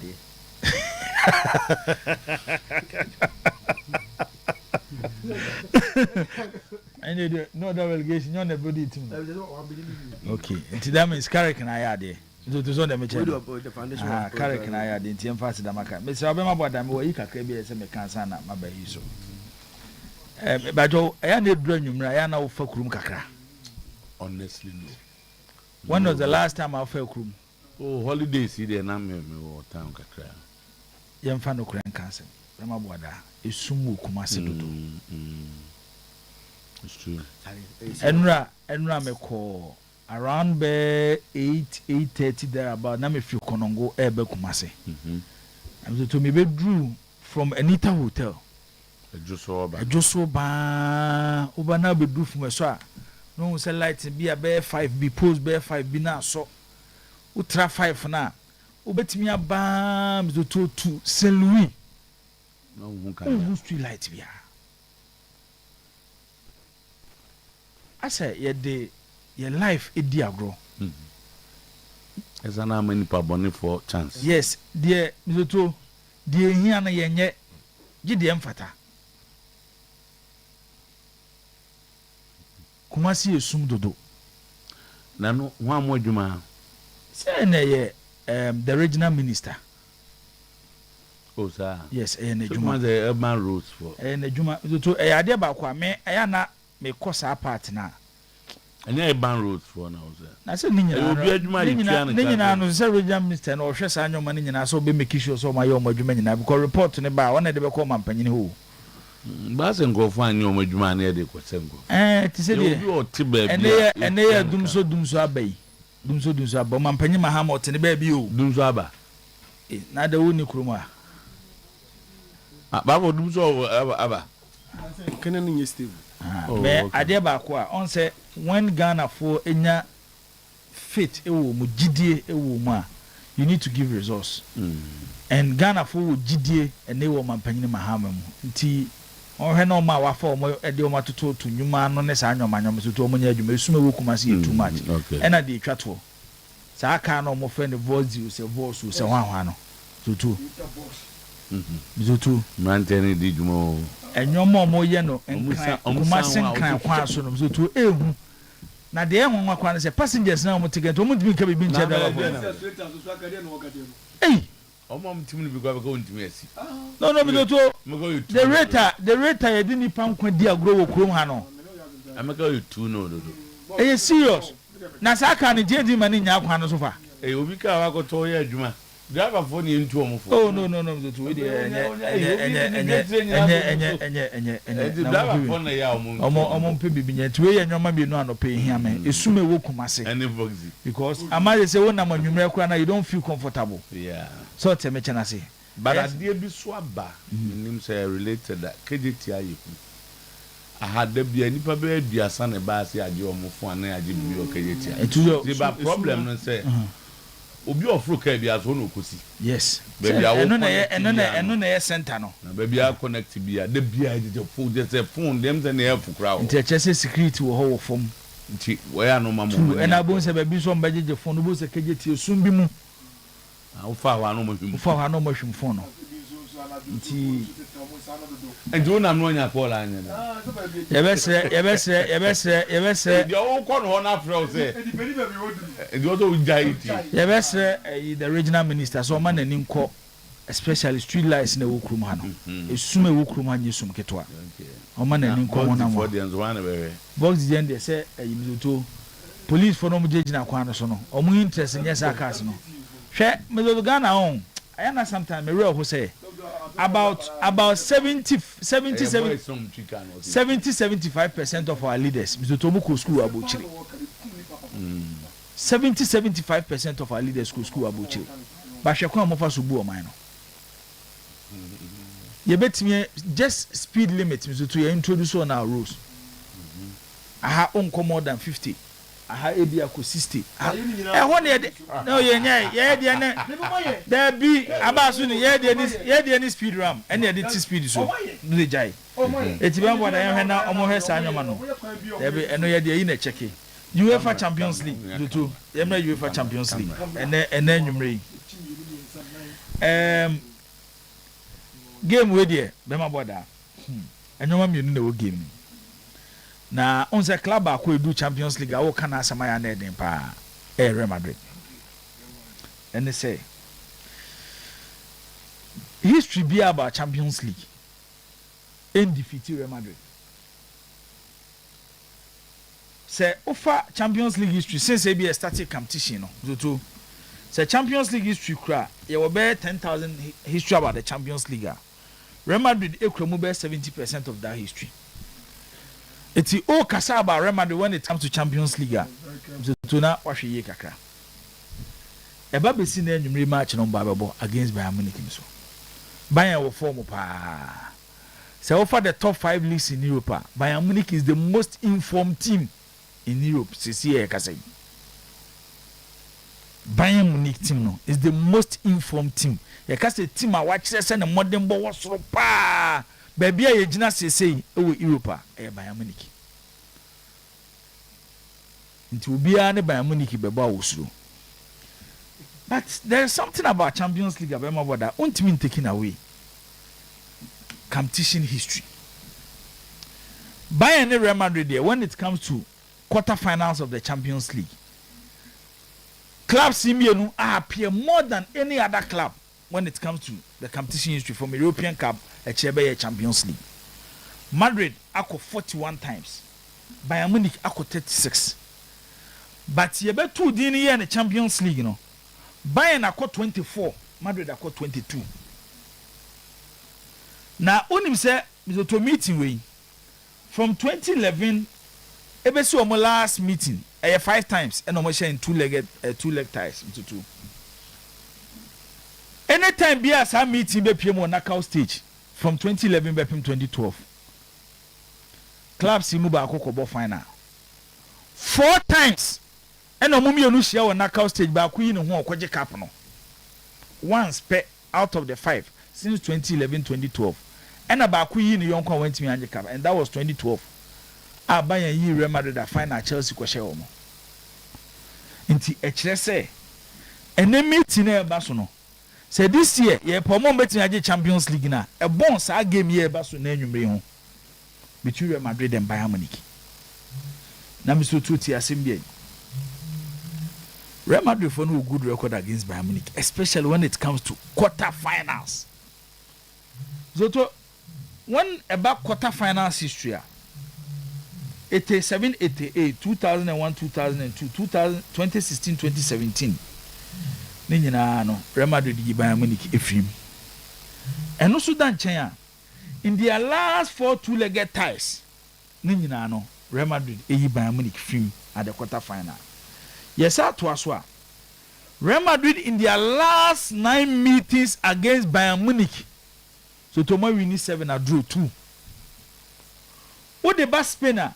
See a bon will spin a yom home. In their last 8 games against Bayern Munich, Omo we need 7 and draw 1.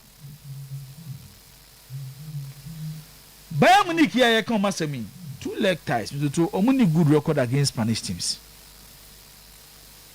Because in their last 8, Omako against Spanish teams, Bayern Munich, it's me sell 1 spec. Real Madrid also in their last 25 home games against teams from Germany, Omo winning 19, I draw 1 and Omo lose 1. In the say a records near the Quacobo born in the media and the Real Madrid be Bayern Munich. Atwa sokra sa qualify ewo Allianz Arena. But yemra how are these two teams will structure themselves and then you ewo the famous Santiago Bernabeu. Real Madrid for say no mo betum.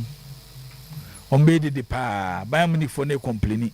Say another day ni na stadium hododo but Real Madrid for UEFA approval mom teams to tombe. These are two different teams based on how they play. Bayern Munich believe in pressing. Their first point of defending is not their defenders. Their first point of defending is their front 4. Luis Diaz, Mikel Olise, Harry Kane, and Serge Gnabry. It will start here oje ball now. Say ni pan nan ebe try say untra omo impo no aba be do their method. It's what this season. One thing about Luis Diaz this season is say whilst he has given Bayern Munich a lot of goals, what goals do no? Or no, the reference point when it comes to Bayern Munich when they are pressing.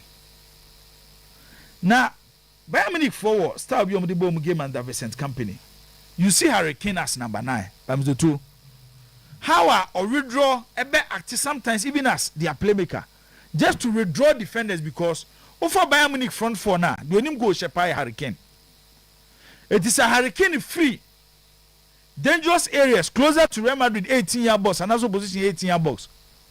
And even in the 6-yard box, when Ebi Omanya set piece be, corner kick, free kick be, now we defend against Bayern Munich. Now Harry Kane wa usro.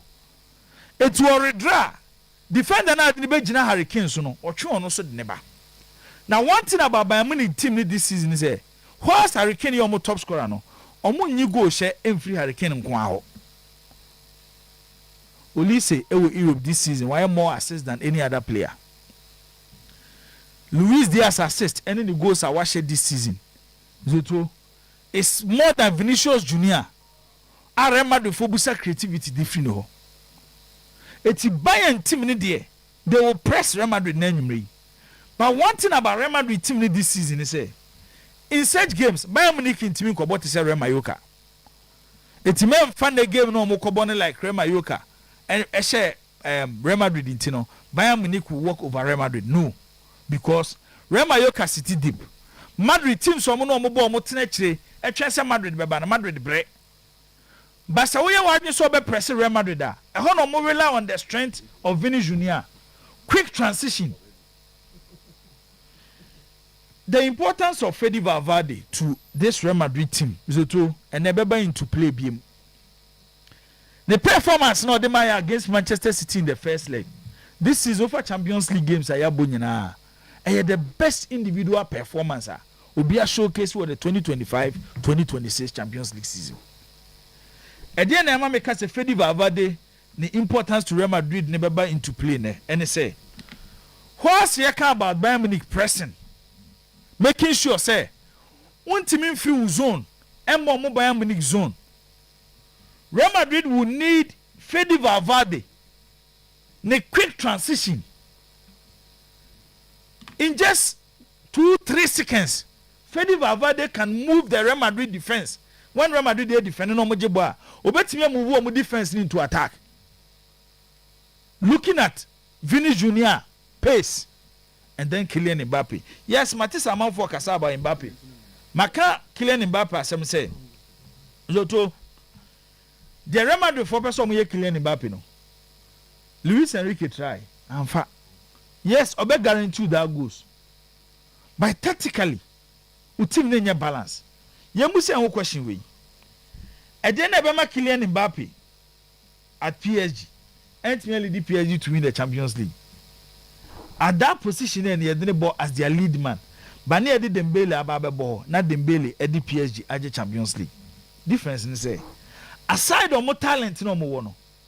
One, are you ready to sacrifice? Defend. Babakun, you're ready to sacrifice and defend. One, are you ready to sacrifice? No defend. Dembele. One, are you ready to sacrifice and defend? Are you Kylian Mbappe? It is a Real Madrid de bobo, na Real Madrid call on attack. And I say team no extra to me that from a chair. You don't expect Kylian Mbappe to press. It's your name to get the best out in Kylian Mbappe, and that's Real Madrid set up no. This will move into a counter-attacking team. Whereby they will not ask their forward to press. But when they ask them forward, no. When they are on transition, some be move into spaces near locate to near the ball na mom. It's in there. A gamer, remember history is on the side of Real Madrid, and then Bayern Munich so our form, into your form against history. Yeah, the form on the Ecobodia can they game no? Can Bayern Munich best Real Madrid matete. But this is Real Madrid. Real Madrid, so Champions League more for. Let's look at the route to qualification, beating City. Real Madrid, Real Madrid, Crown, so Mokobo playoff. But the free one. Amukobo playoff. The edge out some. Amukobo playoff. It's Bema Boda. Ama Real Madrid say what the form. And I describe Real Madrid team is here. Obey mistake. Why you whine do? Obey the some omo qualify straight. Omo qualify. Omo the second. So since then no. Omo boy. Oh, okay. Omo the second. Loto a team that has scored little over 100 goals. Any team abetia preventing no say o man go. Nti a gamer based on how Bayern Munich also set up omoko on high line. Obia nim say one of the weakness of Upamecano and Jonathan Tah eyo Mumrike too. And one of Real Madrid's strength eyo Vini Junior and then Kylian Mbappe. So to me here game ni dia. I know Bayern Munich will try in the first half. Say ombe control game ni more, frustrate Real Madrid. But one thing about this Real Madrid team is when it comes to Champions League night, there's one particular player. As a way and cool Real Madrid in the first half, or finding a way to punish you in the second half. It's in the goals do our share in the Champions League, like 15 goals to 13 or share in the second half, and that is Vini Junior. It's a one gamer. If Bayern Munich are not able to kill the game in the first half, say your man take bear 2 goals leader. In the second half, they should forget. Real Madrid will come at them, hit them on the bricks because the crowd will be Atalanta. No, by the round of 16. Yeah. Yes, round of 16. Yes, round of 16. Atlanta. It's a gamer. I will not be surprised. Say in real game, no.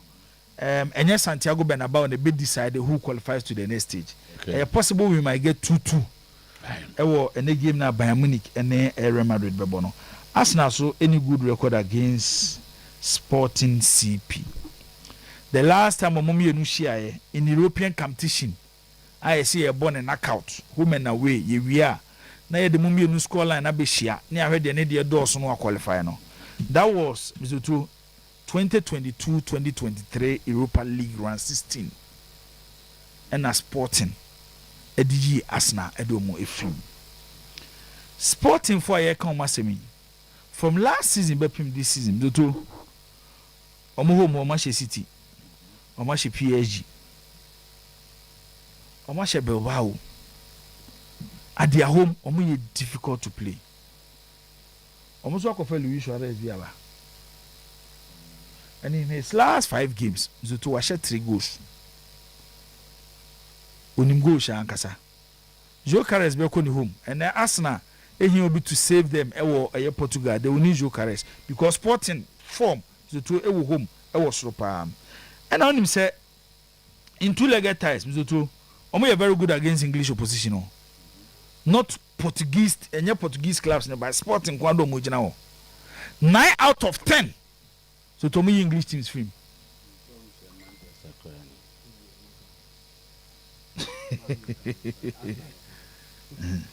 and so one no lose him to lose to City 2021-2022 season City shomo home and away 5-0 and the City they qualify it one gamer minim how Arsenal season echo but I feel say these are times now Arsenal so more expected say beba shocks will come how Arsenal will recover and then they will be a train to say Arsenal to win 4 titles to Abeka 2 Champions League and the Premier League. Enti ene yebehwe Arsenal eso ne Sporting Lisbon game no. Mati say Arsenal makes Bukayo Saka. One thing me feel say Arteta eso managing this season was Arsenal team. E key players on Arsenal team no more form aba form. Won't critique competition. The absence of Bukayo Saka is good news for Arsenal. A good news for Arsenal. I want to give him. Yes, one of the most important players for Arsenal team. But Nipa Bebamasha Arsenal about the last 4-5 months. Bukayo beam. And players are more sanyo many months to try to create competition at the moment. But Arteta yes, I know. It's in Arsenal Sunday Sporting will not lose at home. Until games no ebia Sporting benya 2-1 and a game ne benya 1-1. Until Loto see Madrid 2-2 no. The best Arsenal will get in their game against Sporting will be a draw. By win Bebama, Maminko 2-1 for Sporting Lisbon. But may I announcement okay? Bema about the quick one. And then at the BIA Dinkomo say 2025-2026 Premier League Player of the Season. Young boss Semenyo Dio.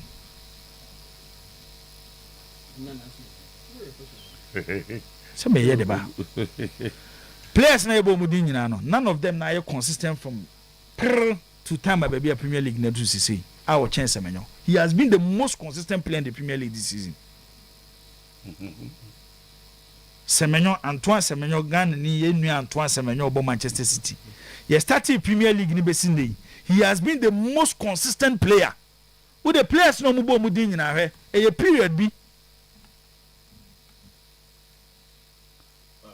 Nti I think Semzo Semenyo deserve if Okipune form your way out to the end of the season. He deserves Premier League Player of the Season. Because me players no mubo mudin me hu de obi aye chance to Semenyo. Is that one more? Semete say yabo Gabriel.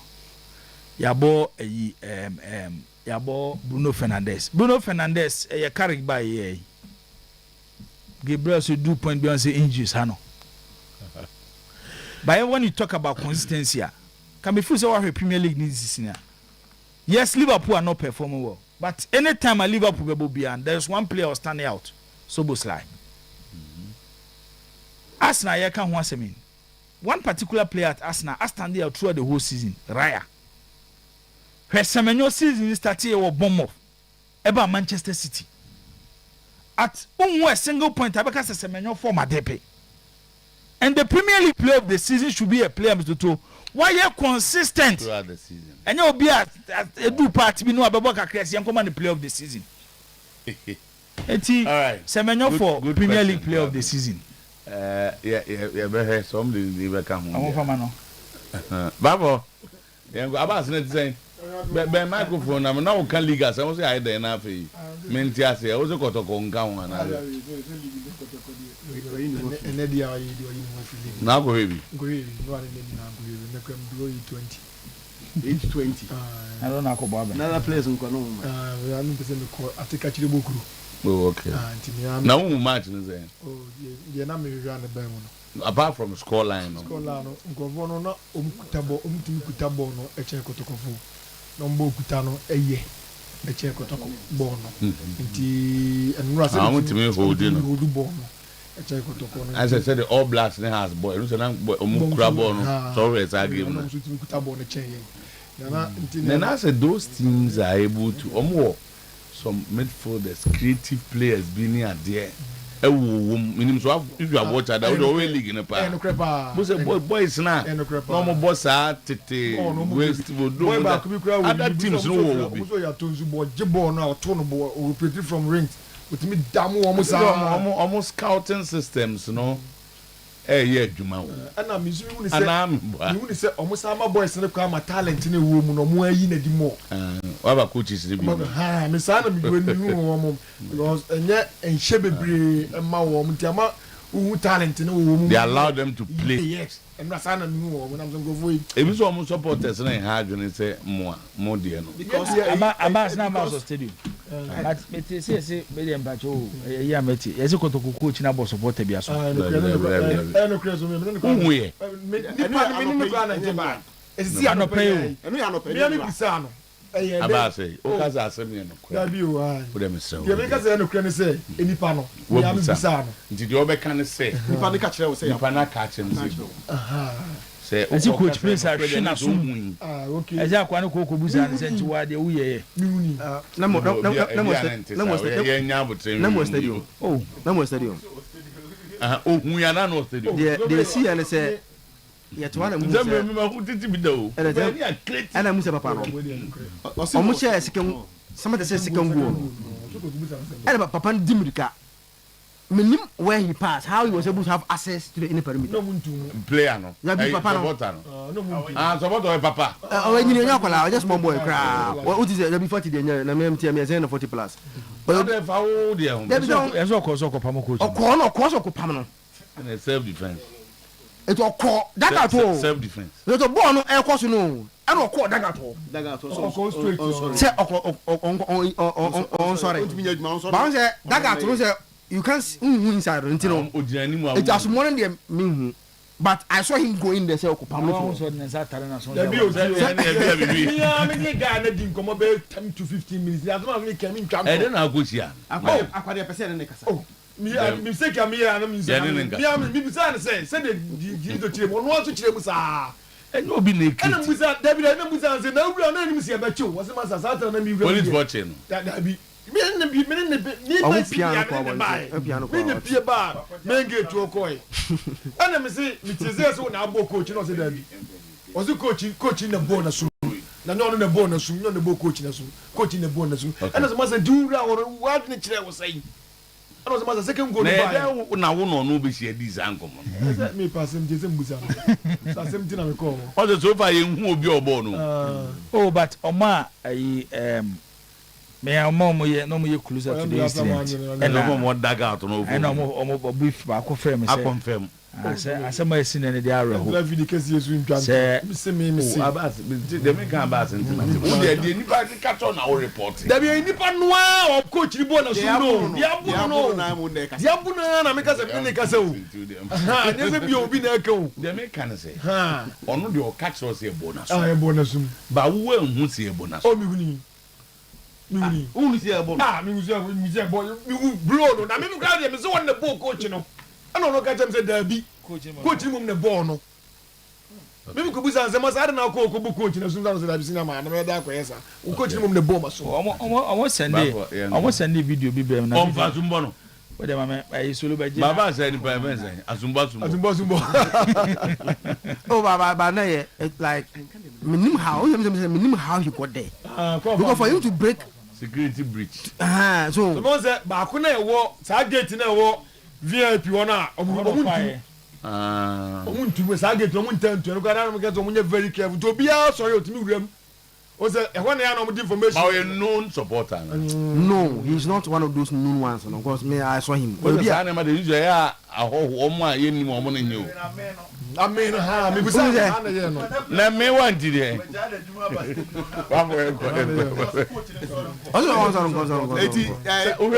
Coach defending whom? Sabia or Yen or Yen and Sassy the Cobon. Also, American man. Strong. I don't idea what it is. Oh, not the way I put the soup. Tawa, Abbas Edina dancing up area. Young na football is like music. Dance, when you get the rhythm, you have to dance. Didi Dramani not happy with his players not taking their chances against young apostles. Inti Dama, or say the guy was having a tag. The tag even fell down. No, but media tag tag and that's why we are accredited. No. Sana, because tag in here. I there that's all right. Sana, okay. There's a bonus one on the tag at top. Itama, and did the money we knew one was accredited. And now, we can't think about the others. We only have to beat Kotoko, and we are the champions. Ibrahim Tanko on their game against Kotoko at Takwa. But our game, we can't do anything over there, so we always have to look at our game, and then at the end we see who will be the champion. We are playing home, I think, and we just have to get our 3 points, nothing more. Tama Kakao a friend saying Ibrahim Tankuruno. Don't appoint Kwesiapia. Going to the World Cup is not child's play. We are serious, and we need to appoint a top coach, former House board member and former Blasters Management Committee member, lawyer Ernest Thompson. The World Cup is a different stage. It's not like African Cup. It's not like the qualifier. It's a very big stage. I mean, if you've ever been there, you, the coach, will be standing on the touchline, you'll be talking, and the players cannot hear you. They don't even know what you are talking about. Coaches get confused when the tournament is going on. I've seen a coach standing on the touchline during the World Cup, and it was very cold. He didn't hear, he just had a shirt on. When the weather changed, it was very sunny. He went to put on the coat. The coach himself is confused. I've seen a coach make changes in the course of the match. After the match, when we spoke to him, he was confused. He thought it was a different player. Please, it is not an easy stage. The pressure there is very, very high. I sat in the meeting which appointed Kwesiapia, and I know where the order came from. But we all knew, I'm telling you the truth, we all knew when we were going to Brazil that Kwesiapia was not ready for the job. And it turned out because remember in South Africa, he could not control his camp. Then went to Brazil, and then another problem happened in the camp again. Our players saying that you need money before you play. A certain type of coach leading you, you dare not. Let's go for the best that we can get. It's not a matter of it's a Ghanaian, give the coach to a Ghanaian, or a Afrocentric, I'm an Ashanti, I want an Ashanti, or I'm a Ghana, I want a Ghana coach, and the rest. Let's go for the best now, and let's sacrifice. The timer, lawyer no Thompson, I say, so to other choir, Kwesiapia, what point to Kwesiapia just have grown, you could do a wake up on them.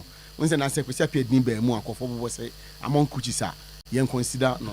None of the reasons, or say, Siciano, wake up na Esica. And young Fessica and Cope coach, top notch coach, if you are 6 months crown and you're employing. No, don't for young wake up in them. Now, you can't need any more. You better when Jessica. Now, Kwesiapia and Okon now to Papaswa. Near Kusako Basa, not just we want a walk because what I've read from him, so because what I've read from him he was giving certain treats. Unknown foods that Kwesiapia. What does it say? And that all and be said, you'll be a bit more control players. We'll be on more on what by any selection. You can't just say, be a player, we both a player, we both. Said only a good dinner walk. Now, because that will be a selection. Said, no, why my committee member than I made two probably selection, Casachi, if you know. No, now, Casachi. So I'm a cofa coach, every president, Becca Ghana for say. Untimate Blasters coach, I'm one by your selection. Never present the casa. And then the stones were catching. And 10 years, not just so. The emphasis message in this man, not just on. Okay. I can't.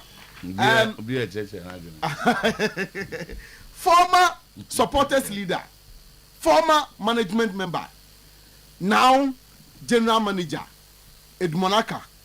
He came, he saw, and he conquered as he throws Kotoko league winning ambition into the mud. Tama, Edmonaka abeyako easy. Abey easy kra. So. Neso Kotoko ni. No say na aka ne Dr. Century. Any one other person at all. Tama omushe gu no. The two of them sorry VIP on but not with they must know what to mean sir. So what would they must know what to mean sir. Not with what would tell I'm sorry me do sorry. The colors between Bechem United and Mediama were very distinct. It is Adisa Production which failed us. Tama nano meminda na jaman for someone pegana Premier League omo fie omo hwe ball ahwe me dem ane bechem na colors no krani page no color no jerseys no colors no na say Ghana Premier League aye color game na anu an ehwe anu an ehwe we na TV station yi na da so ntinu afedo bo say ye ntwantro na no na amanfo so mu ane e ko viral pa na General Secretary of Ghana Football Association say colors ni there say the chere wa na ye distinct enti referee ndi obehu colors no enti o the picture we be chere say ye hwe so we picture we obehu say colors no hu ni mienu yie na emom no e TV for no ene di Ghana football no hwamo enti time enti chere mu General Secretary so e di buy no say referee no ni supporters no dey o be defend the GF no so mumra no de bobo no de adwuma and referee supporters no obi abehu colors no de o hwe TV so no TV so no TV stations no na ama this pictures ni bre ama for say send there another issue a tree no ma ko bu so mo de ntia ba asama no General Secretary okay on that day ntia de on say TV station e kan dey so to see e ko tie ye ko tio ye ko post match na o post match na o moko no and everyone friends e pre match no Jesus on be che no e mo TV for ni o mo ho omo no mo and o mo ti ase na just na distinct oh be ma boda o de wu a we no o de wu a but omo no omo betwa ball no omo na betwa ball no omo betwa ball no zoto omo so be kire say justice na teams ni mienu ba be hye no se ye kwa akoton ball no de a kire wiase ne ye kutwa ye twa ye benya ne pepepe te se de ye na na se de problem be ba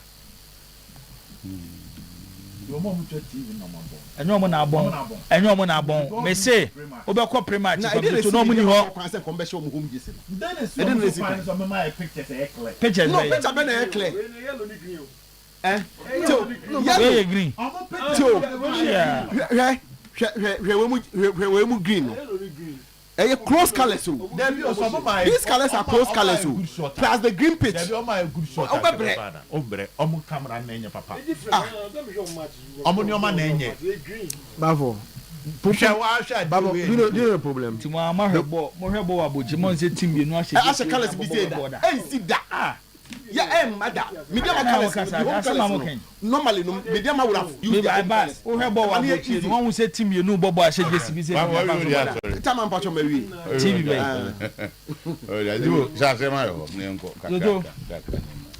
Samates abesha kotoko say Samates comes on the last 5-6 matches go mu win omo for be 5 and mo abesha kotoko 2-1 MTN dey see over by sports no so to bibia kire say kotoko season no and no hopes of say combat league na ba na wi ene and am obi aso nya na adwene so pese kotoko league team we the match this season nye team a betimi age league because team na nya consistent and na nya afi na start here e sha ase ache nti yemfa no nsi wo I think say a board no any the new manager on benya time to build well Africa sin be need David Tifie no match is in come. Say Manchester. And a reporter say board members no. So no ko hebo ni bi. I mean so ma pack ka we twa. As omoko stadium money. Omani anyi players ni modern bon. Omani anyi kra. Omani anyi players modern bon. So eno na me hwegi man ko stadium. Eno na ye draw no. Omani anyi. Eno no pay dey kom ko ya. O ba eno ayi mi to say o hwe first half ni bia. A game me hu kotoko so almost even 5 passes together. Because o hwe kotoko line up omo dey start game na. Omo start jewu, omo start baba ya. Say ubo game now 2 playmakers in your team. At least eso to control game ni kakra. But Enra, it was all Samates. Oh, so ya na hard, you know. Wo do onim. Ma baba ya ye unu kwan ko diti ye ni mumra. Bolo be wa be bono. Entina. Na ye tesa. Entina big clubs no to enye player bia sa na omuto. Enye player bia sa na omuto. Ye wo players omo big clubs. Eno no ye hwe bia wo free. Zoto. Anyhow our pass through some process be and some about big club. Share and I make sure go to game no. I was asking myself questions. And they be wha Mr. I'll blame the IMC. Who players na kotoko asambo na. Ebi aba emudin die. Obaka se Ghana had the mudin pa. But say who build the team? Senior build the team. Okay. System be na person obo. So akofa coach. Okofa coach no club no won philosophy ebi a system say na pese ebo yakofa won coach ebi wo ho a uma coach na be build based on coach ne bia no te say Man City and Pep Guardiola eti coach ba ya see afa kofa coach obo 4-3-3 ne 4-3-3 no e attacking 4-3-3 type of midfielders be no hia timoto ebi abeti akofa midfielder bi wo mediema anase midfielder bi e we bi a Gold Stars no obobo pa. But Oba won't mean fit into how the coach want the team to be. It's almost top players anyhow. And no can we beat na. Who team is almost ball with 1 star for like 5 continuous games. My mama take example Wafa. So the only Wafa 4 years juma. Obesha Wafa 10. Their style of play will not change. Because almost top players no to suit into almost system no. So tell me just and yet the other way say Yakofa player be need number machine. Yakofa player be said number machine. No me so to my mama example. Kotoko last league trophy omoji under Dr. Prosper Nate Ogun.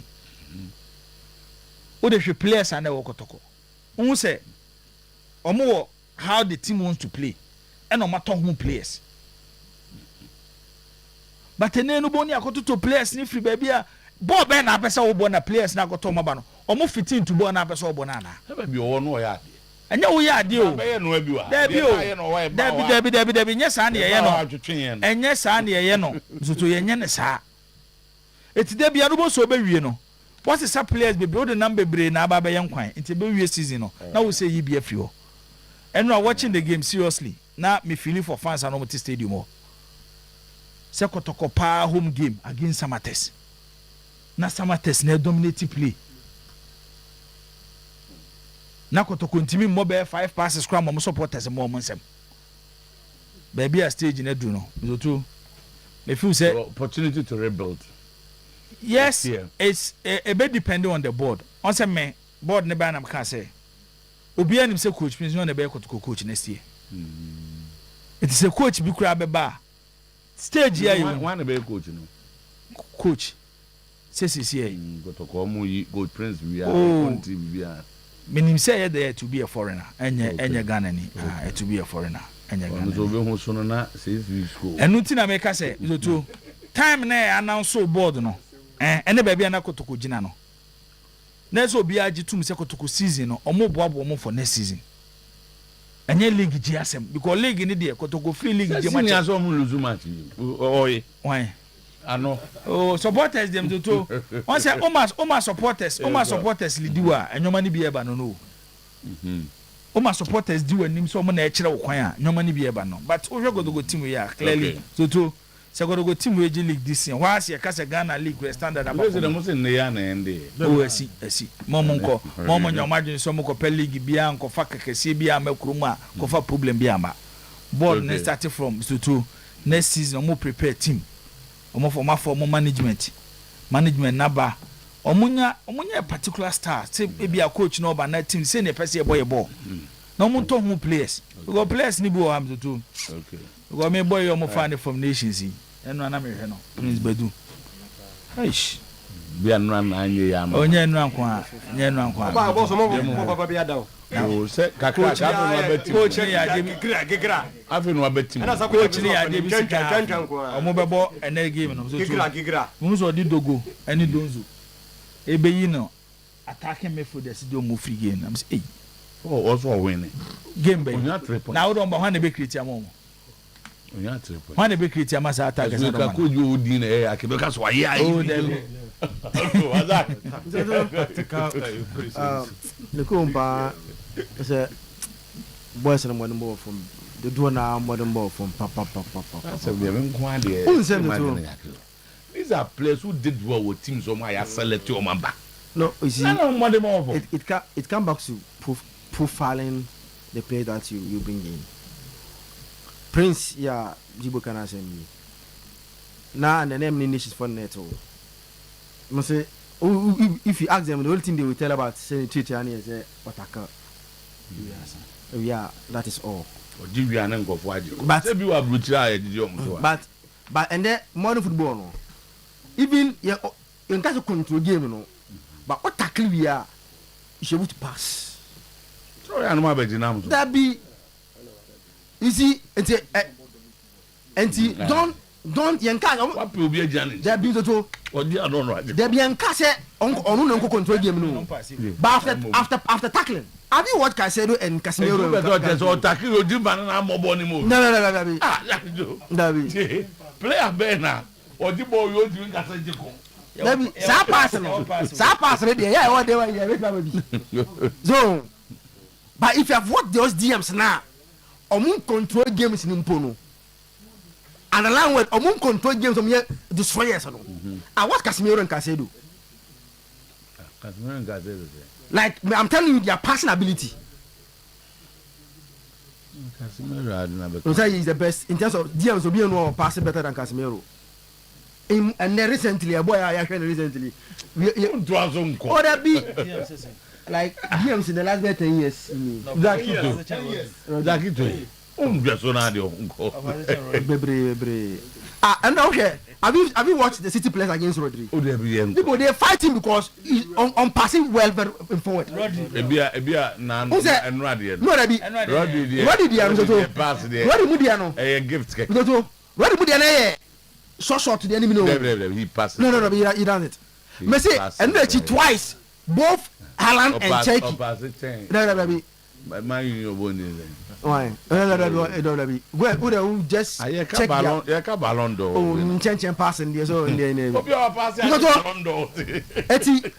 profile of your players at the bound very key to how your team plays football I think going forward and me man ko say do menra nti no hwe bi me disappointed no and na match na me ko 45 minutes no and I brand to be say enra na ye Lakito who no disappointed do yeah ba no na de enye won de esi na nye won wa na na de npodo ma ya de kakra wow from what we saw yesterday it tells you the problem of the team one structure you have a structure problem how defensively they are all over but as individual Kotoko ni quality players so many become league na e ball Ghana or me one of the league na e ball Ghana any players or more league no they have as individual no they have say team be better than them say sometimes here on Kotoko their best player last season about Kotoko who double left back he said he was actually at Chelsea or Kotoko massive no they have but you about 2 years now no prayer so Kote ni ba kubi so count say 7-2 amo bi ba kubi Lord amo Lord Onyamba No, but I said these are. No, they have one. By Ghanaian league standards. They have 1, 2, 3, 4 B. So 1, 2, 3 B. They have good pa. Joe is exceptional. And today you are virtually on a me for Roger. No TBB or Kakra. They are carrying now Obia and Yashi. No, sir. You do be gabbled to me. So, even Chelsea for now, those who know the boy very well tell you, say, when you're a coach, doubt is the discipline him. He is tactically indisciplined. He doesn't play according to. Catch the bro from just workers or indisciplined. Or you catch a tactically indisciplined, as I say, on follow how he wants you to play. I'm so maybe in Tio. Ah, and you know. Unya coach oba catch us say oba do this jamesi ye no koye eti season dia end mo ko pro mo ko how many matches 6 matches omunya prepare for next season we gonna share and then na meti Miss Evelyn echi hwe ni madu say na awre hopa we dey say nya awre oh awre hopa na ti say na anyway maybe say do stage a man some reawakening the dream yes ni see e be boa ma re ko wo a won jimi take decision omonya happy about players and commitment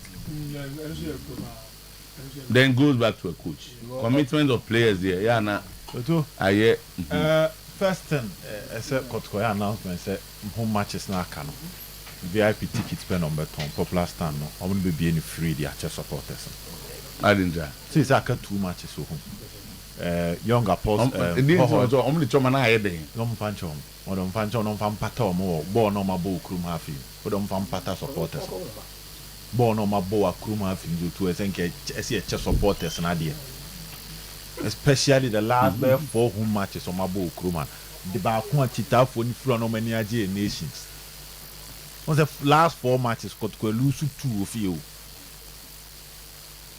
yeah Papa Mnedi. It's a house the chef and a house with 10 men.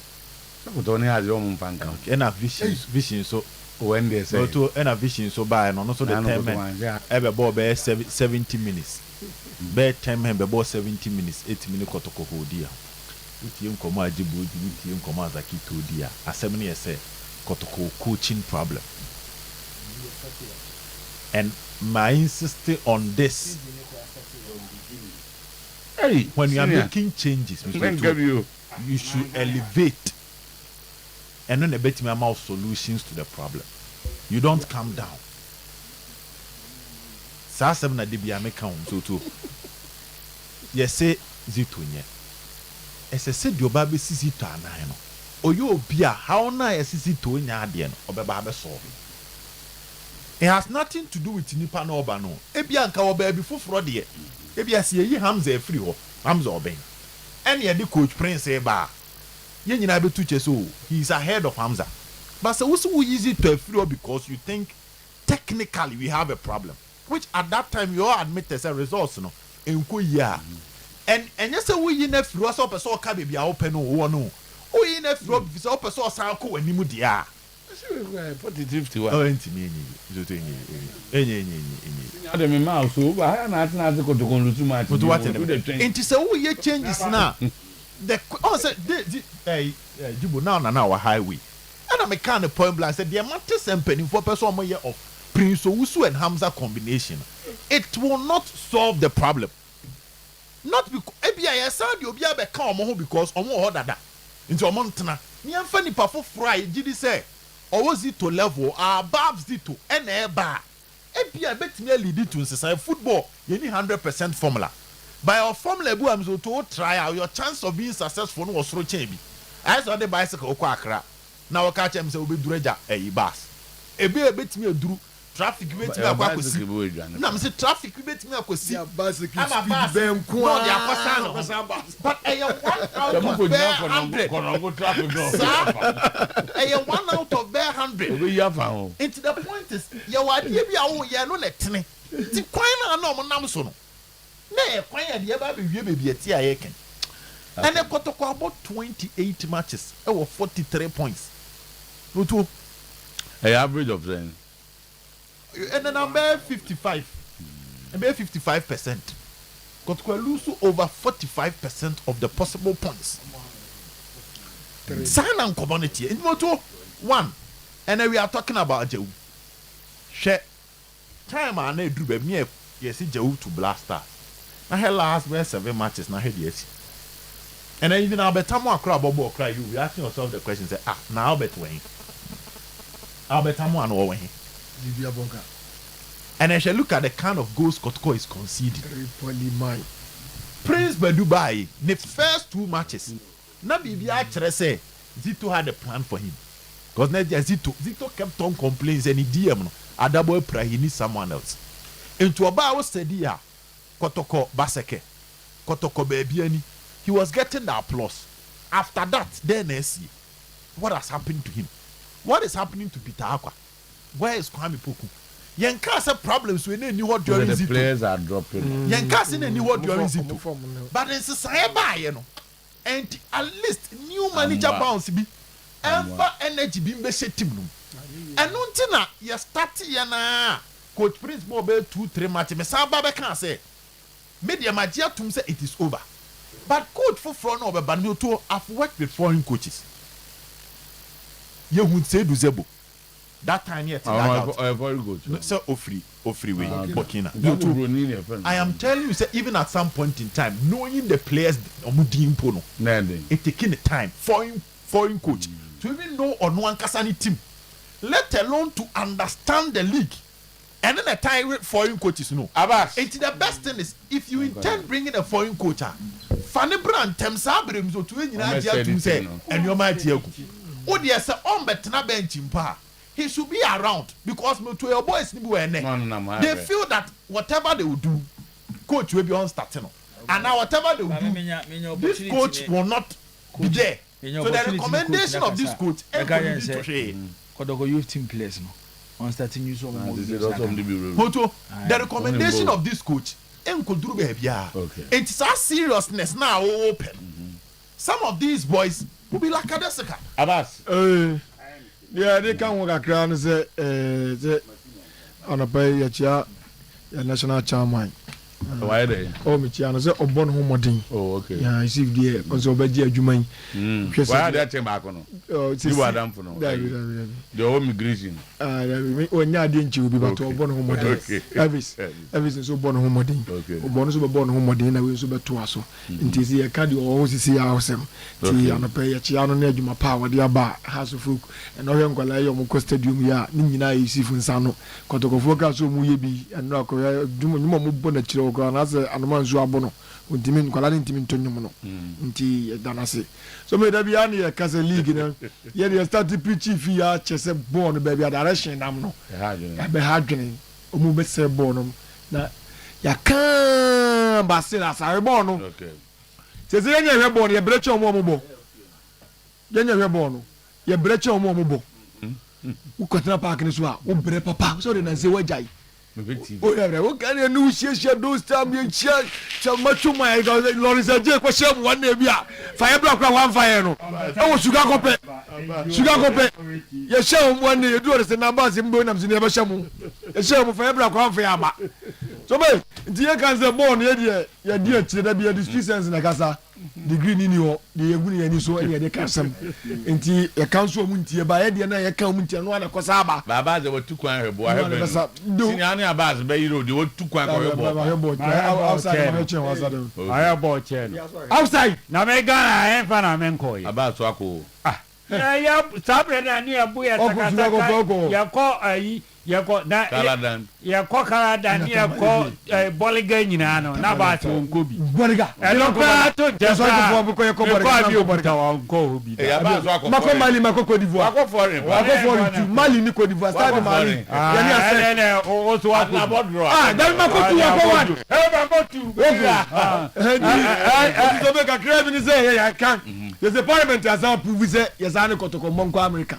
Bakwe boy, a parliament, Muslim, you have come fire and koi. That we had to fire Monco. Move fire and koi. Says the Muslim go from you now. I know that Mr. Chaman, you my. And I'm going to senior. Oh, Baba, I'm in your deal with them. And the birthday, Mamincha Nana of Benda.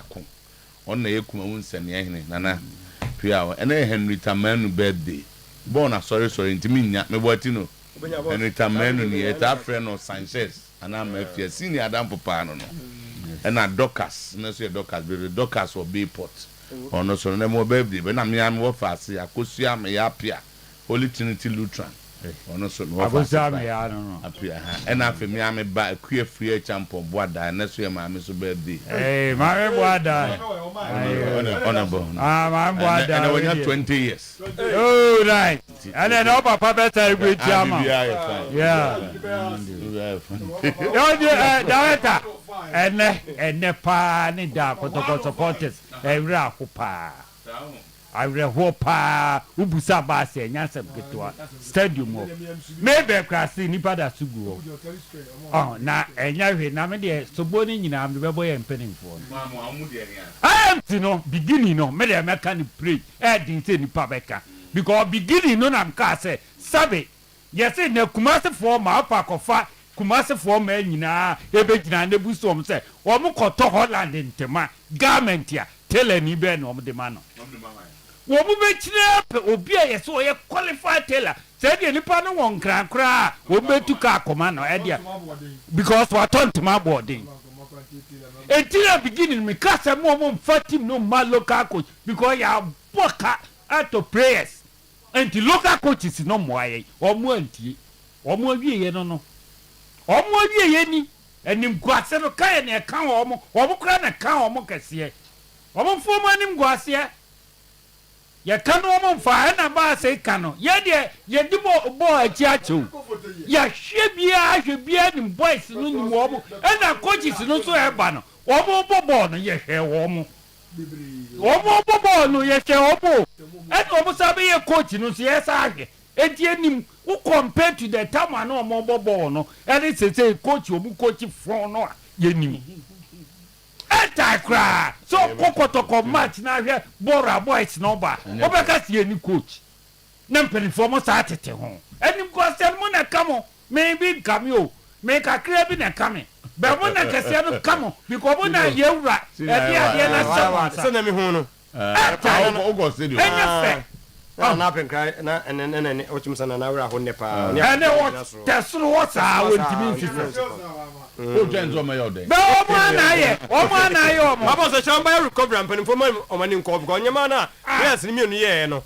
supporters ni bi say o mo kwakwohye o mo players ni ye dey oh no o mo ye supporters ni ehu o mo fro bass say na me de mete ho mo so ye bi ana players ni mienu face so aso mo de o mo gestures either say so ma me ana say mo form aso mo free o mo so ye awuche and entry foko aso foko obi no nti ama o mo so mo akwụsị ebi ano mo peje o mo nsa yo okay o mo fante yo ya ka tie di wo mo eti a wan ye be pa kokum wo mo dabi ampa no ya gono mo yo mo nsa je fa me so say wasam ko ne ya kade a say you bibiara ha obia no fako hu gentleman dental clinic medical ka say the opposite anya wasi hu bia no so se ne kaka na agya fa so opposite anya teeth whitening braces jewelry restoration extraction replacement ni nyina no eyoma se the branches ne doson 0598 731 823 0549